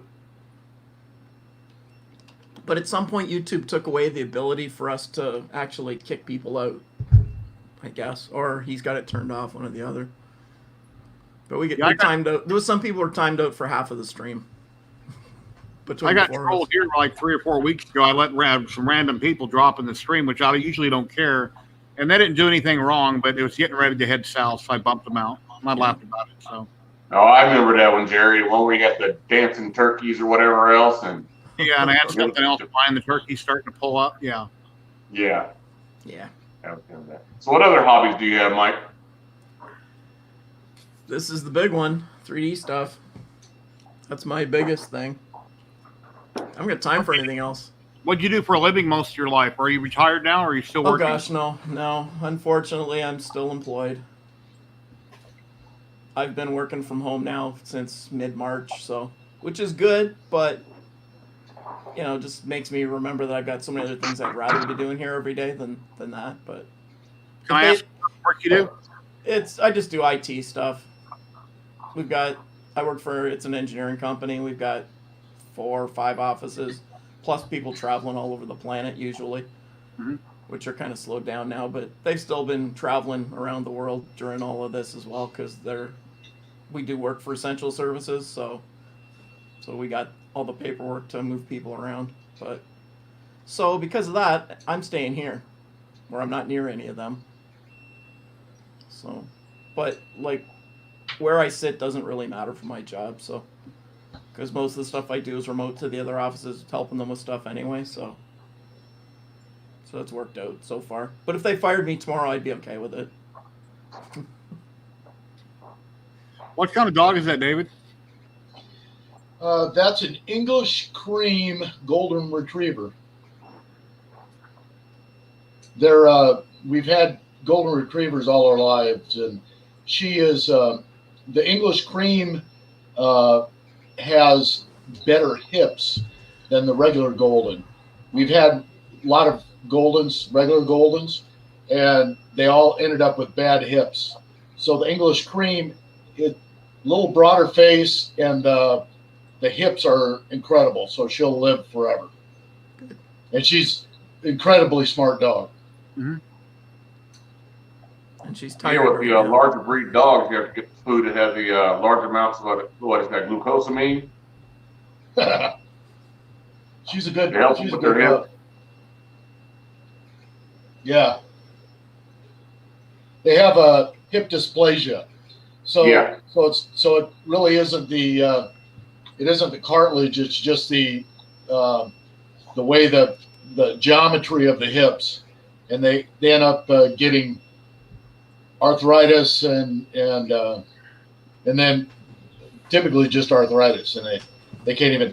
Our last one, he was we had a male and female brother and sister, and he ended up he was 16 when we finally had to put him down, but he couldn't even walk. I mean, to let him in and out of the house, we had to pick him up over 2 steps, and then I built a ramp, and he did the ramp for a while, and so it was sad. But 16, that's pretty old for a dog. So Yeah, I had to have it the father of all the Akitas we had to have him put down, but we didn't know at the time that they can get a spinal disease. Basically, it messes with their nerves, and he would walk like he was drunk, couldn't stand up, he couldn't get up on the bed, and stuff like that and everything else. I had to have him put down, so it was a sad day. I got home, my son got home, and he was looking at me. He was always used to dad being able to fix everything. He comes walking in the door, and the dog wasn't there, and he had that look on his face like, okay, Dad, what's the problem? So it was a sad day. You get to put down a child and a friend. Well, our male that we had to put down, he had epilepsy, so I had to give him medication every day, and we had to take him to the hospital twice, and he was 130 pounds. So to get him up and into a car was it was everything my wife and I could do in a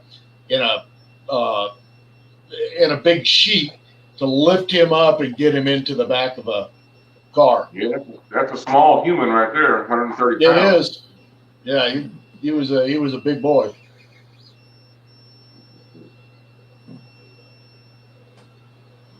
What are new projects you working on, Mike?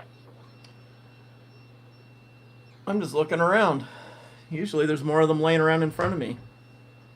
One of the things I want to do, but it's been shelved for a while, is to make a set of glasses for wearing for doing this, so I don't have to angle them up like this, because otherwise they're just, reflection central. So I want to take a set of these, because these aren't real glasses, they're just dollar store type cheaters anyways, at the right focus for the monitors. And I want to print up frames, but I've got some. I got to take them apart, and I got to try and scan the lenses, which is a problem because they're clear and shiny. So my scanning stuff doesn't like them. But I'll get there. I got some white markers that are supposedly removable, but if I waste a pair of lenses, I'm okay with that too. Yeah. To get what I want. What else have I been doing? This is a stupid project. Part of it isn't even here. I want to, because this room is so echoey now, I took a bunch of stuff out of it, and it's echoey.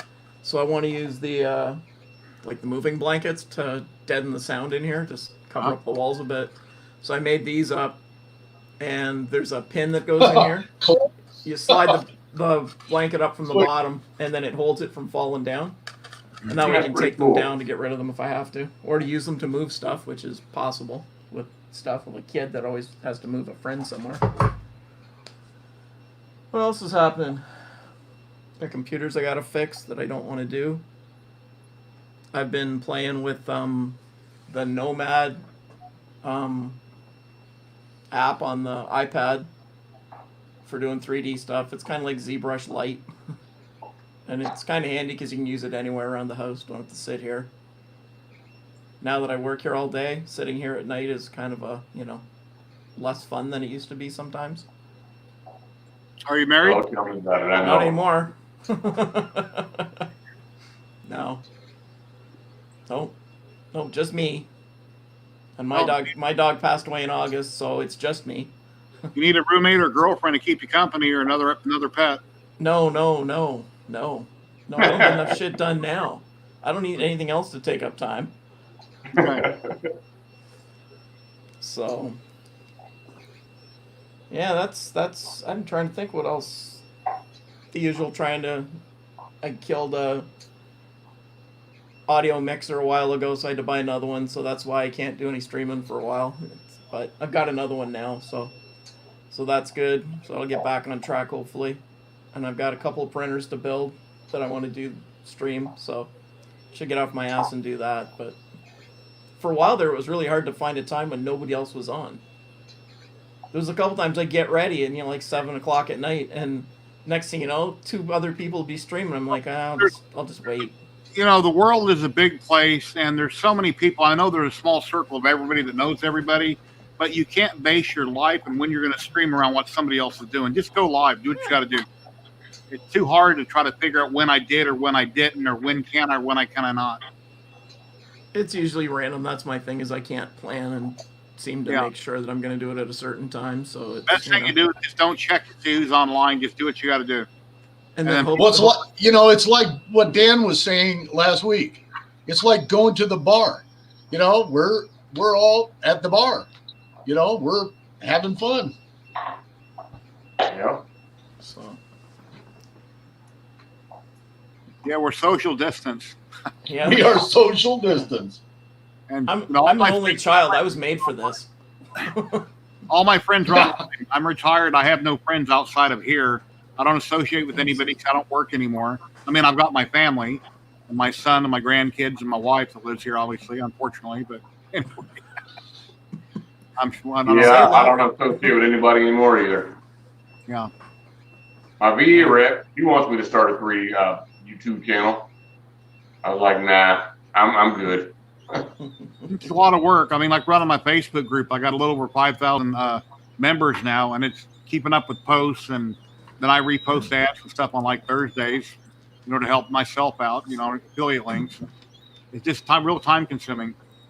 And Twitter, checking Twitter posts, making a video. I should have done a video today updating on what I've done to the Echo, but instead I went live. So either tonight when I get off here, I'm going to eat dinner, probably watch a little bit of Netflix, and then I'll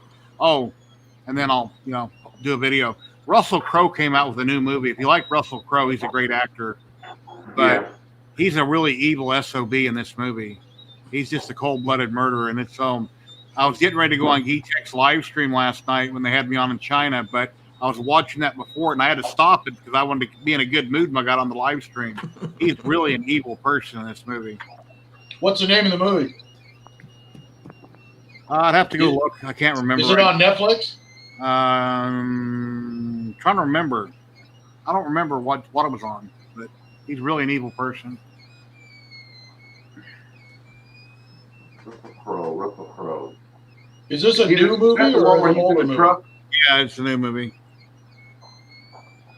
Is that the one when he's in the truck? Yeah. And the lady in her. Okay, that's Unhinged. Unhinged, yeah, that's it. Yeah. That's a pretty good movie.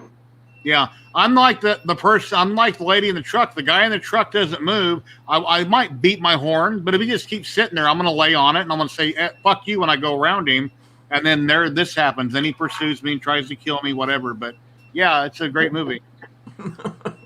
So. Does that happen to you often? I used to. I worked construction for 35 years, so coming and going on the freeway across town, I had a homeless guy jump in the back of my truck one time. I'm sitting at a red light turns green, he dives in the back of my truck. So I speed through the intersection, slam on my brakes, throw him up against my cab, gun it. I'm trying to get him to get the hell out of my truck. He finally jumped out because I didn't want to have to get out and physically have a confrontation. Yeah. So I tried to use my truck to get him out, and he finally got out, but it's crazy. And then about a month ago, somebody threw a jacket or something on my truck. I'm at a red light. Homeless guy's walking by on the sidewalk. I watch him in my mirror, out of my peripheral vision. He picks something up off the ground and throws it in my truck.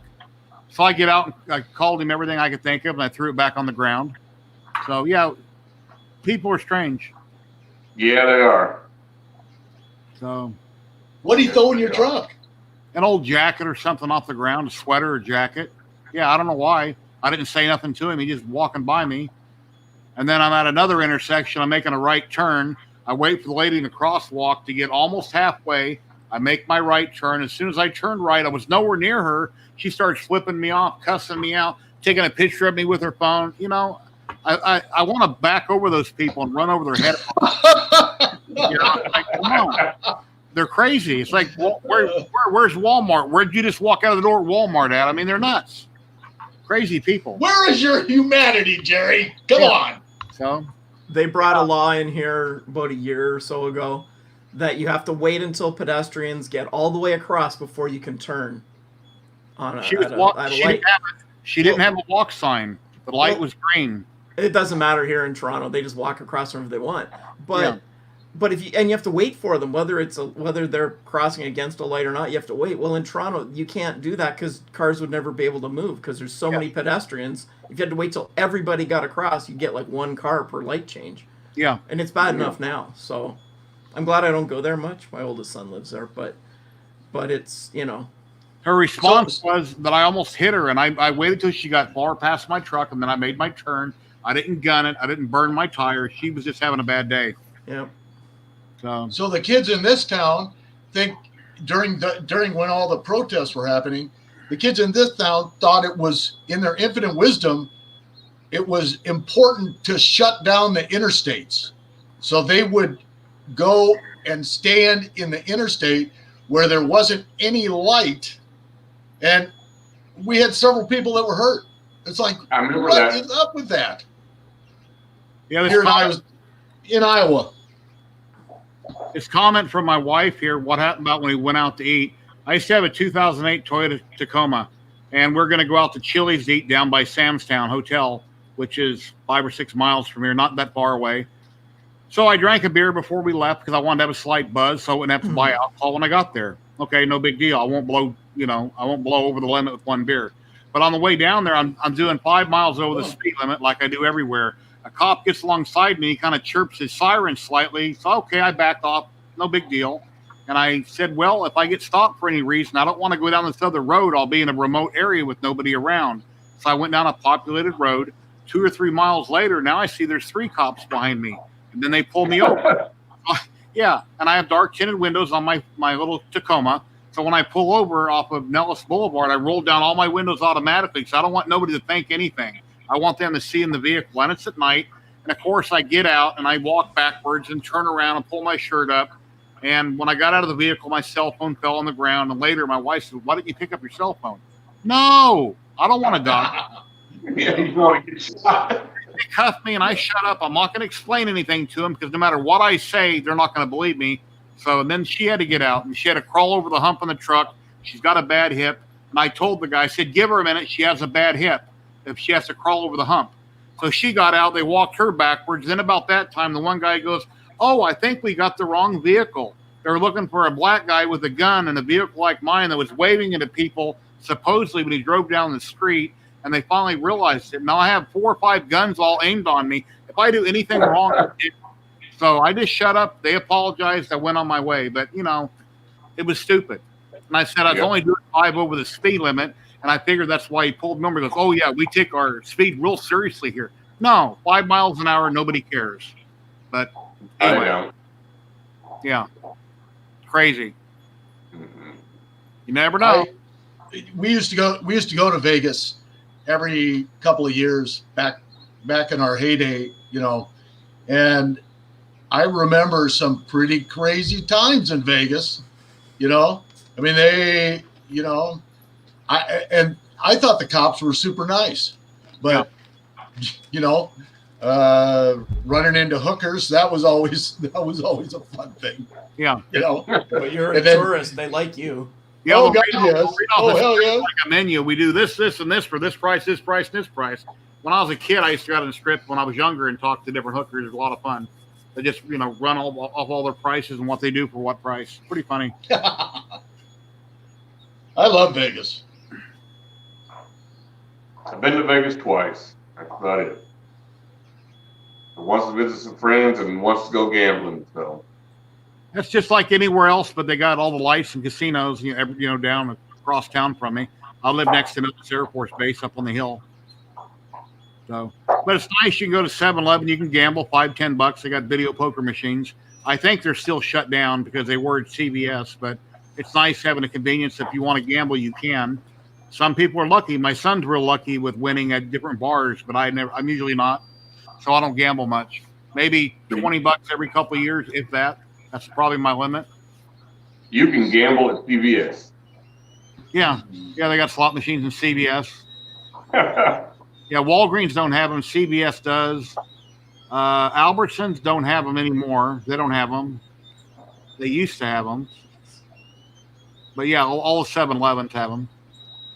We've got 2 casinos in the Falls here near me, and they're I think they're allowed to be open with 100 people inside the casino right now under the current COVID rules here. And they're crying because, but they're all government run, so it's the government, stopping themselves, so it's kind of a mess. Yeah, the one we go to here in Indiana, a friend of mine is up in Shelbyville, Indiana Grand. We usually go up there like once every 2 weeks. So, but now we don't go at all right now, so.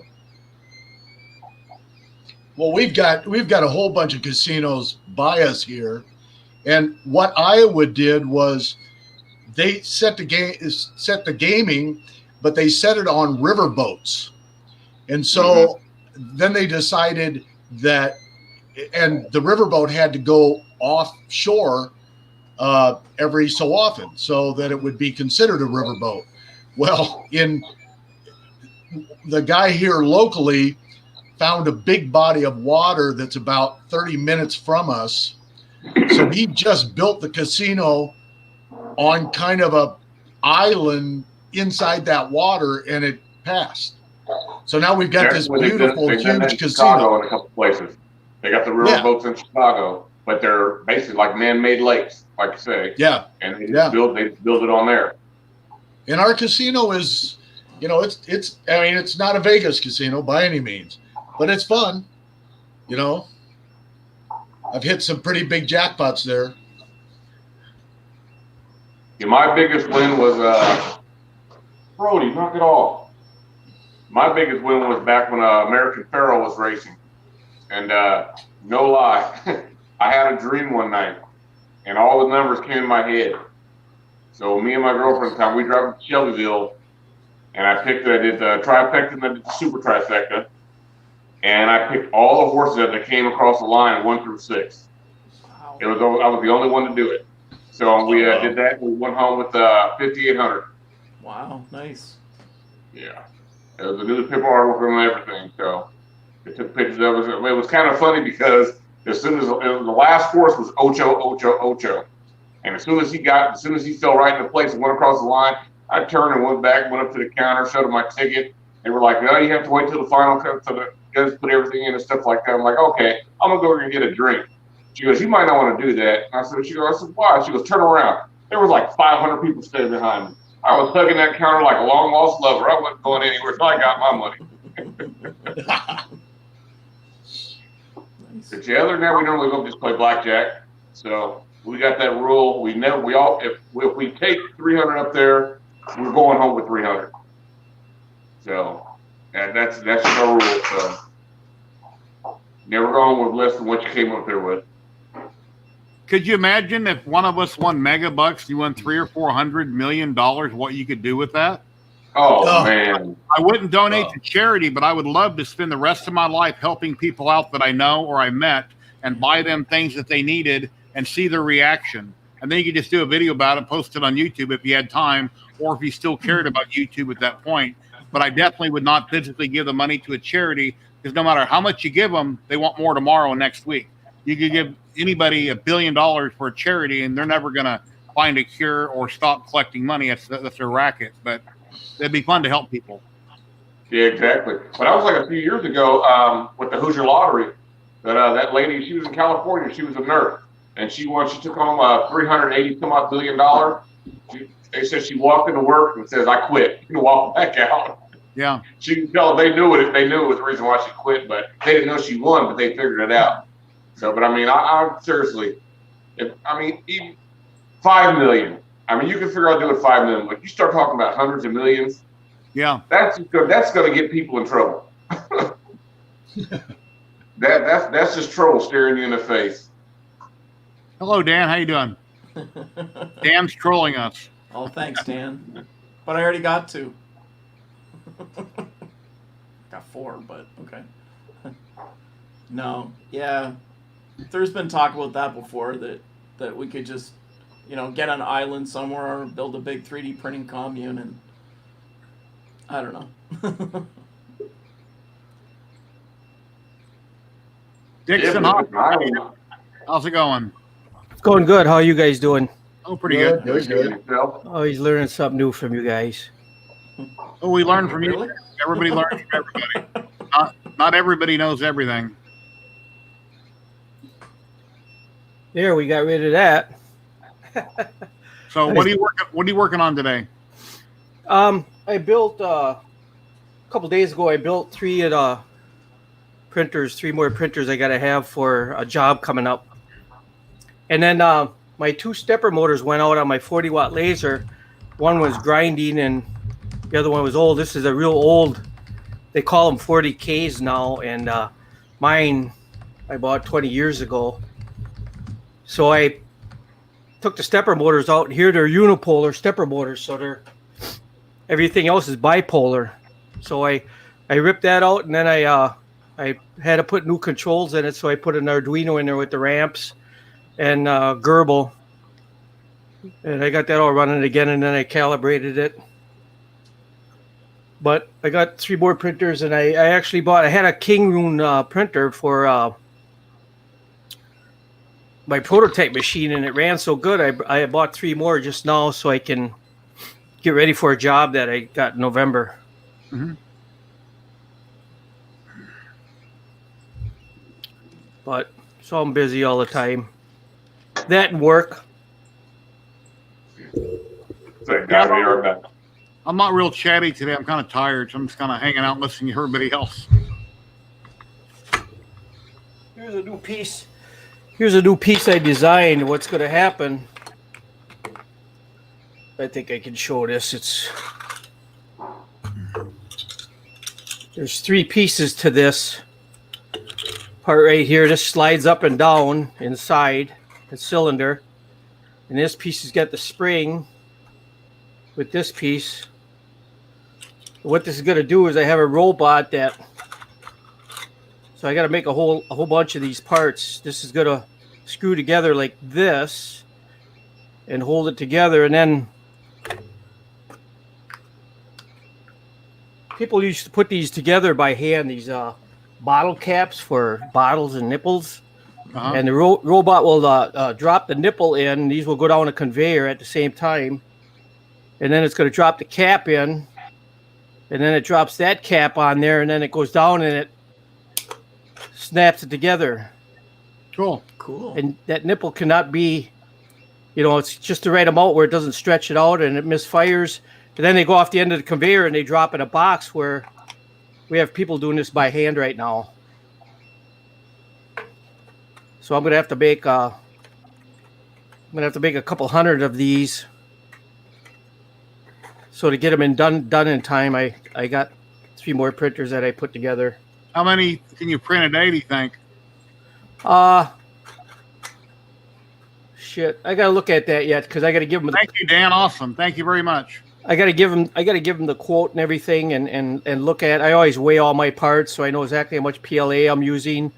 But you figure 10 printers running at the same time, and I'll do separate pieces. Like I'll do maybe 8 of these parts on spread them out on my CR10s, and then I'll do these on the Ender 3 and the Ender 5s, and then the small one I'll run these all along on this part here. I'll run on my King runes. So I got to figure that out yet, but I'm thinking I can get at least 10 or 20 a day. So I should have no problems, and then it's just a matter of if it takes more time. It depends how many 100, if it's 200 or 300 I got to figure that all out yet. Because I'm spacing them on a conveyor belt, and they're going to be spaced every other slot on that conveyor belt. So what type of printer has a belt on it? Belt printer? Come on. No, the belt at work, these are going to get bolted on every other. I see. Yeah, on the conveyor belt. So as they're going by, they can drop all the pieces on, and then they'll go underneath a UHMW, and they'll squish them on. I'm still designing all that part, and then they'll drop in a skid. And I already have one where I made a bunch of these, and they're putting them on, but we want to automate it a little bit better to go faster. Okay. So I got to weigh them parts out yet and everything. I'll look real close based on what I charge them for other parts, production parts I make, and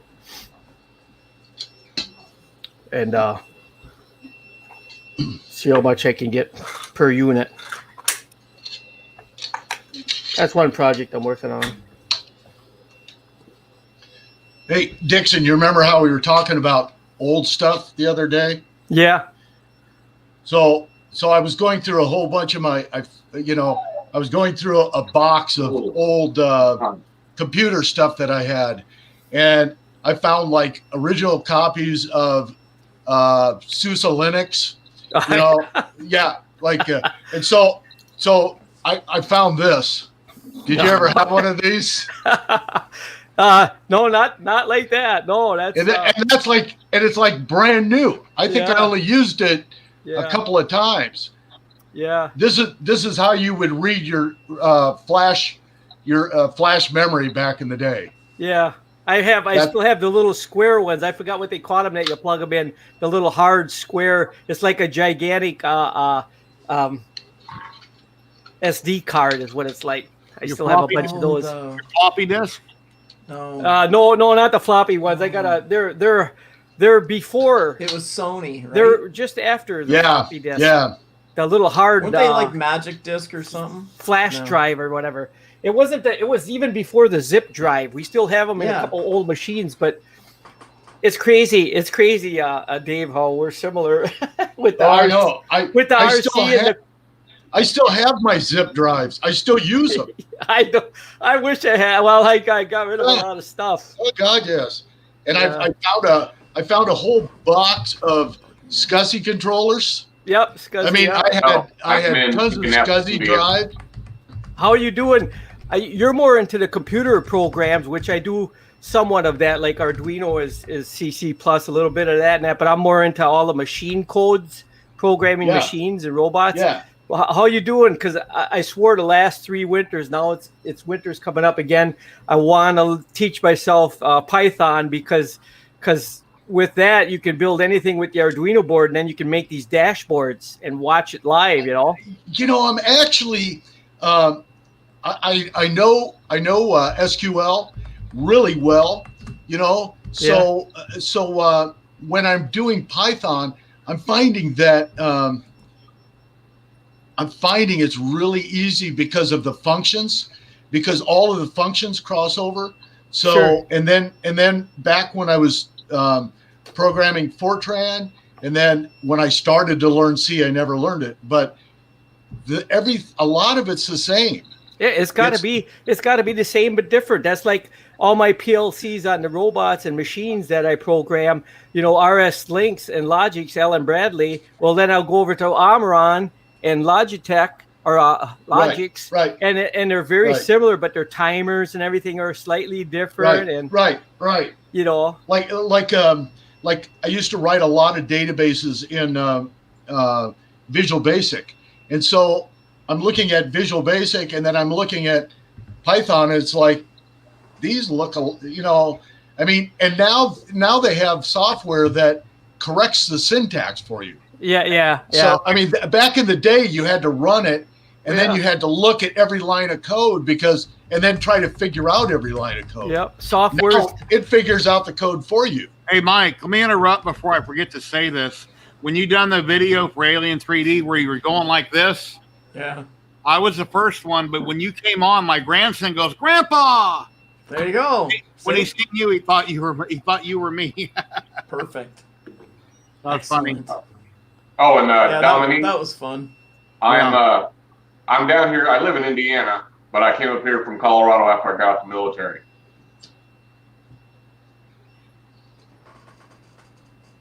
How long were you in 3D Print Newbie? 9.5 years. And what was it you did when you were in the service? I was with the teams stationed at Buckley's house. What we call it Buckley's house, but it's actually Coronado. And did you say your injury was caused by an IED? Wounded several times. The biggest injury was I got shot 3 times, twice in the lower leg, once in the knee, once in the back, and it blew up my right knee. I've had 11 surgeries on it since then, but that pretty much ended my career. So I stayed in as an assistant instructor for about 6 months and went in and got out. So, and then later on in life, going through VA, ended up getting diagnosed with ALS. So, and then come to find out that veterans, doesn't matter race, creed, or color, gender, whichever, veterans are the largest group of people with ALS. Really? So, Really? yeah, you look up online, we're the largest group of people. The government's not saying why. They know, you can look up in a listing, it's not genetic. They're saying it's not chemical, nothing like that, but it's something that's going on. But the largest group of people with ALS are veterans. I hope the person that shot you got sent to hell. He got more than that. Good. He got more than that. So, yeah, my family took care of him. Thank you for your service. Yes, thanks. No problem. Big time. It was an That's honor crazy. to serve. My whole entire family is military, besides one brother, one sister. My father spent 33 years, retired Command Sergeant Major 9. 2 brothers in the Army, brother in the Air Force, sister in the Navy, another sister in the Army. Me, of course, in the Navy. Nephew Marine, another nephew Air Force Security Forces. My son's a Marine out of Camp Pendleton right now. He's either going to go recon or MRSOC. So my daughter didn't go. So, but yeah, she just went to college instead. So, but yeah, we're all military. My mom wasn't military, so it was just built into us. So. Yeah, Dominic says, I'm a military veteran and a patient at Jesse Brown VA Hospital. When I heard you mention Chicago, I thought we might meet up. Now I'm down here in Indianapolis. You have to come down here to Rudaball down here, and you don't want to come down here. There's VA hospital down here. When you walk in there, it's like everybody's sitting there waiting to die. And half the time they send you to the wrong spot unless you know exactly where you're going. Marathon streaming. Yeah, I usually run about 4 hours before I stop, so why not? The first time I done this, I'm thinking, well, how can I sit there for hours and hours and stream? Well, let me tell you, when people pop in, it just goes by that quick. So it goes by quick. Yeah, my wife said that her papa was in the Navy. I guess that means her grandpa. And she wanted to know, 3D Print Newbie, where were you in the Army at? Where'd you serve at? No, my father was in the Army. I was in the Navy. I was stationed in Coronado. Coronado in California. Okay. And Dan wants to know, when did you enlist? When did I enlist? That was in 89. So I'm a lot older than people think I am. So You're in your mid-40s. No, I just turned 51 in August. Oh, wow. Okay. Well, you look young for your age. Someday it'll catch up with you. Yeah, it will. It's coming. I'm in this wheelchair now, boy. It's like Asian people look really super young till they hit about 80, and then overnight it catches up with them. Yeah. Yes, it does. Yes, it does. So, but I figure out that the best thing I can tell people, drink a lot of damn water. That's the best thing for you. Yeah, cleans out all the bad stuff out of your body. You don't have to tell me, brother. I'm fighting kidney stones right now. Been there. Yeah, I heard you say that, and I had that problem too. But see, they made you go home and take care of it. I had to have a lithotripsy done, and they were that bad. Oh, And trust me, when they put you in that tank, they pretty much put you unconscious when they put you in the tank and blast you with sound waves. But for the next week, you don't want to move because they rattle every organ in your body. It shakes everything loose, and those sound waves break up the stone, and it makes them real small. Then you go home and urinate them out. So, but I thought I had passed them all, and then last night I started getting in pain again, and this has been like 2 weeks. Worst pain the other day. That was the worst pain I've ever been in my life, and I can take a lot of pain. Yeah, my wife's dad gets my wife's dad gets kidney stones quite often. I don't know why. And I was in so much pain a few years ago from other stomach problems that I honestly felt like I could care less if I die right now because there was so much pain. No. Yeah, I must be lucky. That was one of the things they told me, Mike. They told me to quit drinking soda. They told me that too, but I don't drink coffee, so I'd be asleep 3 hours ago by now. So, I went to decaf. I can't drink anything carbonated now. I was told to quit drinking caffeine in my coffee, so I went to decaf. I drink a pot a day, and even if it was caffeinated, it doesn't keep me up. But a Monster or a 5-hour energy will keep me awake. They will wake me right up. I must be lucky. I was in the hospital at the doctor's twice in my life. Once when I was born, and then when I had my appendix up. I haven't had a doctor ever in my life. Yeah, up until I turned 50, I was never going to the doctor for anything, and then all of a sudden I retired and started slowing down in what I was doing, and then wham, everything started going wrong. Mine are acid-based, so I just use sodium bicarbonate, take pills for that, and it flips everything, and they keep flowing most of the time. And when I start to feel it building up, I just take 4 of those for a while, several times a day, and drink a lot of water, and I've been lucky the last few years. But I've been up in the hospital. They gave me morphine the one time. That was pretty cool. Oh, yeah. And they went in and got them at least once, maybe twice. I can't remember. It's a long time now. It's been 30 years probably. Yeah, last time I was in the hospital, my son said, "Dad, you're starting to sound like a druggie. You want morphine?" I said, "But it feels good." It's pretty awesome. You get it in the arm, it's like, wow, you can feel it run everywhere. It's like, this is an awesome sensation. So, anyway. Yeah, I can't take morphine. It makes me break out in the hives. It's real bad. So they end up giving me Dilaudid. They come in the room, they say, "Mr. Knapp, what's your pain level?" 8. Morphine. Don't say 3 or 4. 8, it hurts. The only thing I ever took in my life was I have aspirin, a bottle of aspirin, that bare aspirin. That's it. Otherwise, maybe once or 2 of them a year or something if I'm really bad. But I never had to take nothing. And then I passed out one time before I went to the hospital. I got up to use the restroom in the middle of the night. My wife had just left to go to Florida, and I completely had a whiteout. And that's the first time that ever happened because my health had got so bad that I just collapsed in the hallway. Landed on a box of clothes, but I fell on my tailbone. And then I bruised my tailbone extremely bad, and I'd have x-rays. I thought I broke it. But for a very long time, I had trouble sitting down or anything because my tailbone was hurting, so I had to take painkillers for it, which I think were oxy. So, yeah, oxycodone. And it actually helped for the pain, so I can understand how people can get addicted to them because if you take a pill and it helps the pain, and then the pain comes back, and you take another pill, that's how you get addicted. You want to keep taking them. Because without them, you have pain. With them, you don't have pain. So I understand.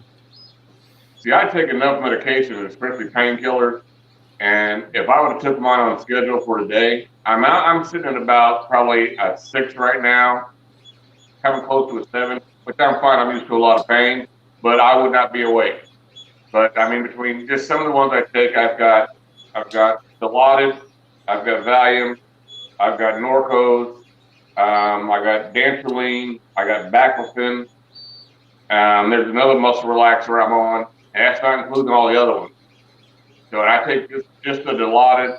The Dilaudid and the Valium is 10 milligrams 4 times a day. The Dilaudid is 4 milligrams 3 times a day. And I can't watch a movie. I can't. I'll start a movie and I gotta get up tomorrow and try and watch it. I'll get like 3 minutes into it, and I don't know how people do it, and I don't, I can't. I'm not gonna say anything bad about them.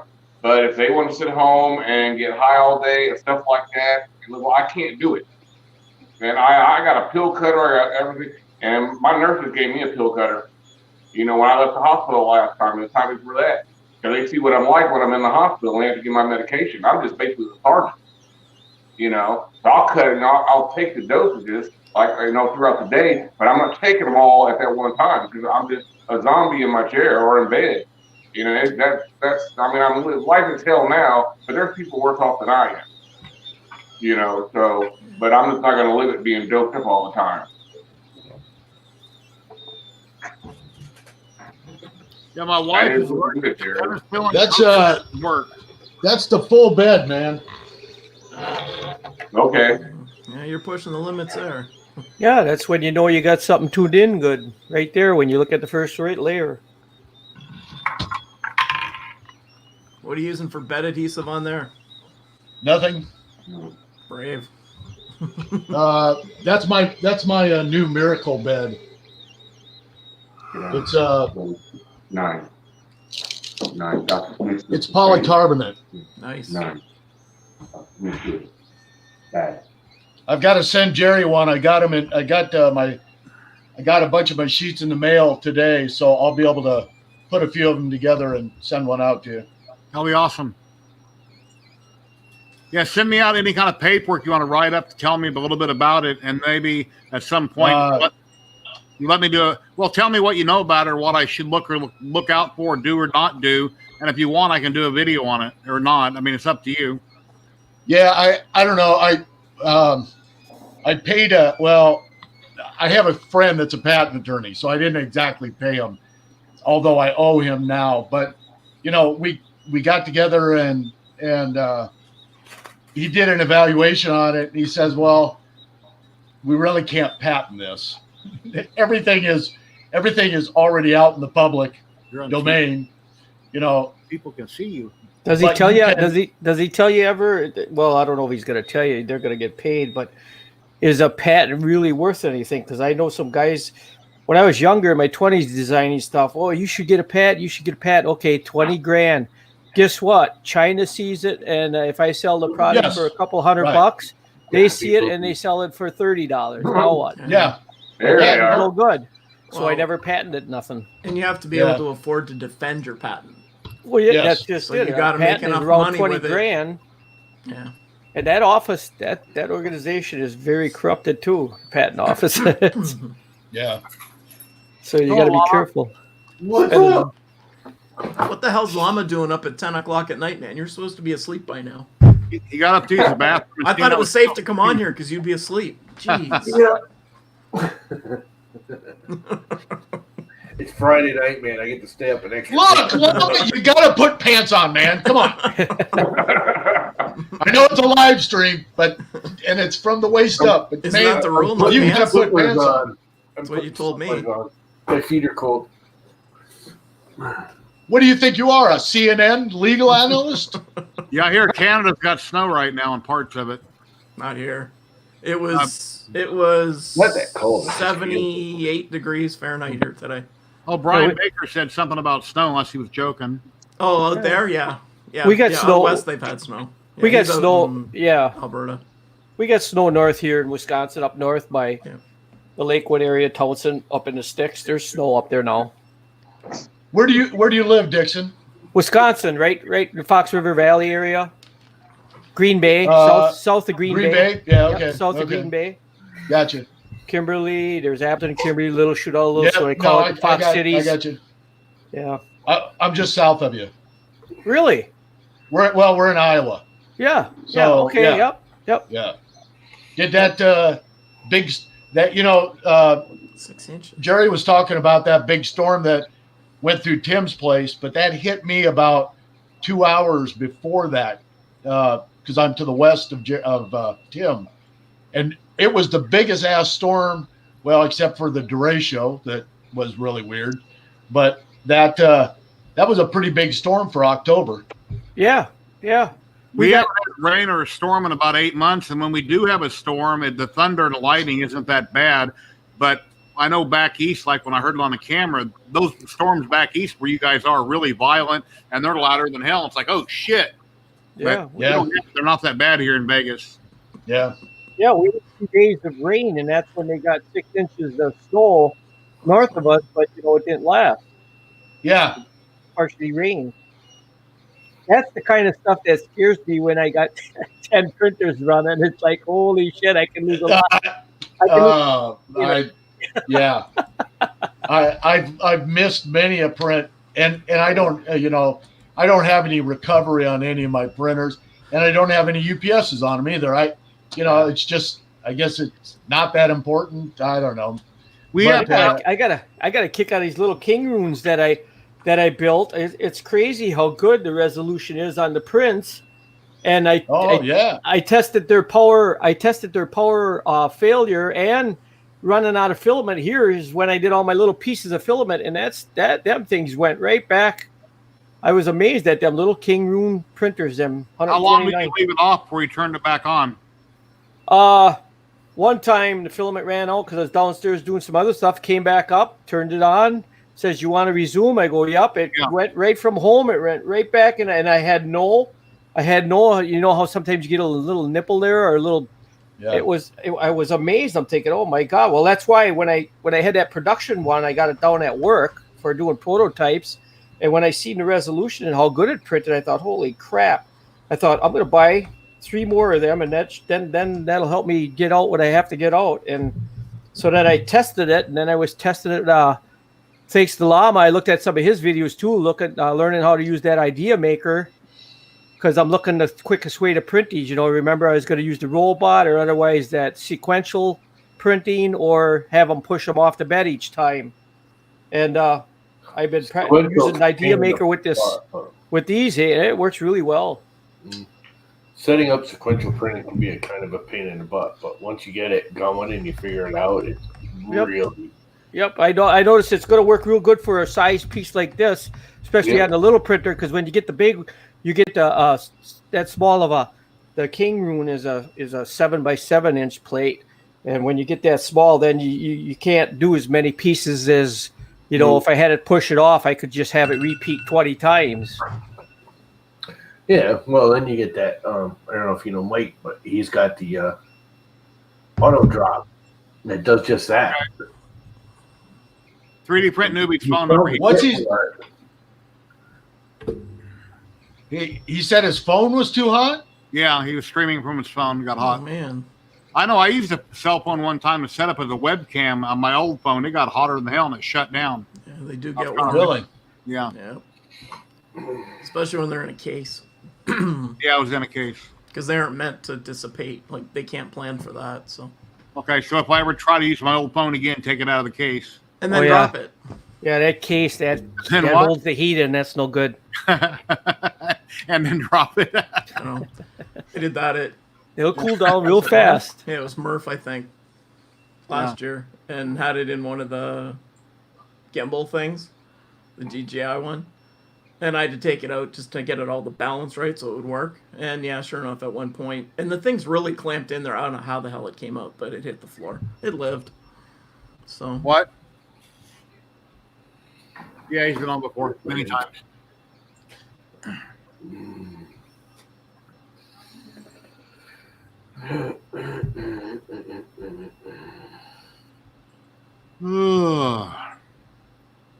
Yep, pretty much. Well, I'm going to call it the end of stream. It's been 3 hours, 44 minutes, and I want to go eat dinner. And we keep having a lot of spots where we talk a lot, and then we kind of forget. We don't know what we're talking. We don't have nothing to talk about, and chat ain't doing much. So I guess we'll go ahead and call it good for today, guys. Go play some Among Us. Yeah, so go watch some TV. But Dixon Hoffman, thank you very much for coming on. Llama, thank you. David Petzel, Mike, Never Let the Machines Win, thank you very much for joining. I appreciate it. Thanks for letting me in. You could have just left me in the green room. No, I wouldn't do that. I've been wanting to get you on for a long time. I don't think you've ever been on any of my live streams. But you're always welcome. I know. I had to go find a shirt that was like one of these. It was like, geez. So I can't go on stream without it. I think the next Jerry stream, we should all find shirts like Jerry's wearing, and then enter the stream. You guys up for that? Where was it Sounds the like a 1440 makers they did that? I don't know. Yeah, they all put your shirt Yeah, on. because At the end, yeah, there was like 30 of them was all pretty cool. together with the Yeah. never let the machines bright away. Yeah, I filled out an app on Twitter. I wanted to be part of that, but I never got picked. It's like, wow, that sucks. Because I had a lot of cool stuff I got to set up on the table, and I can talk my ass off for 5 minutes. Oh, that's, I want to that's ask a question before we leave the stream. Sure. I saw a video that Joel did in just the last couple of days where he had a brand new machine and the print failed like 5 or 6 times as he was trying to set it up. Craftbot. What was it? Craftbot. What's up with that? Well, now you know why. They gave him another one already. It was a $900 machine. Oh no, it's more than that. More than that. That big really? white, They're like that's $3 the big grand. white one with the dual heads. They had a male and another one. Yeah. Craftbot with the index printer. Yeah, he's got 2 of them now. And the second Well, one, proprietary. He just did the video of tightening the belt. It was like a freaking 2-hour ordeal just to tighten the belt. Oh no shit. Okay. I mean, they're actually a good machine when they're running right. It's just like anything. We're just. They need to be serviceable. It was a 3-hour live stream and it failed like 5 times, and I must, I thought I had a life, but I actually watched a 3-hour live stream just to see if he could ever get it to print. and then they print good. The nut and the bolt with And was it the second one, the second machine that he did? The same, like they sent him another one, and they got the benchy right up to the last like 1/8 of an inch, and then it knocked the tower over and knocked the print loose. That was it, wasn't it? No. Yeah. Wow. Yeah, he's got 2 of them now sitting there. Yeah, like he has room for that, right? Well, it's amazing when you see people that normally don't stream live that just does edited videos and they go live, like Tom Sandler. He threw a hissy fit one time on live, and I thought it was pretty hilarious because, of course, in his tape stuff, you don't see him acting like that. But when he's live, then anything can happen. Yeah. So that's what it happens, too. Yeah. And I wasn't even watching it live, and I was screaming, check your Z, eyes! Yeah. Yeah, Craftbot. The other thing with Craftbot is you can't just slice. You have to use their slicer. Yeah. Which you're kidding me. I would never buy stuff like that. In fact, when you get these certain cutters, or what is it, the Cricut or whatever, it's an anchor bolt unless you use their software on the net. I'm thinking, would anybody buy that stuff? Because they're only $150. Yeah, I got one. You got a Cricut, used it once, put it in the box. You get these companies. You get these companies that lock everything down, and then they say, "Okay, we got this."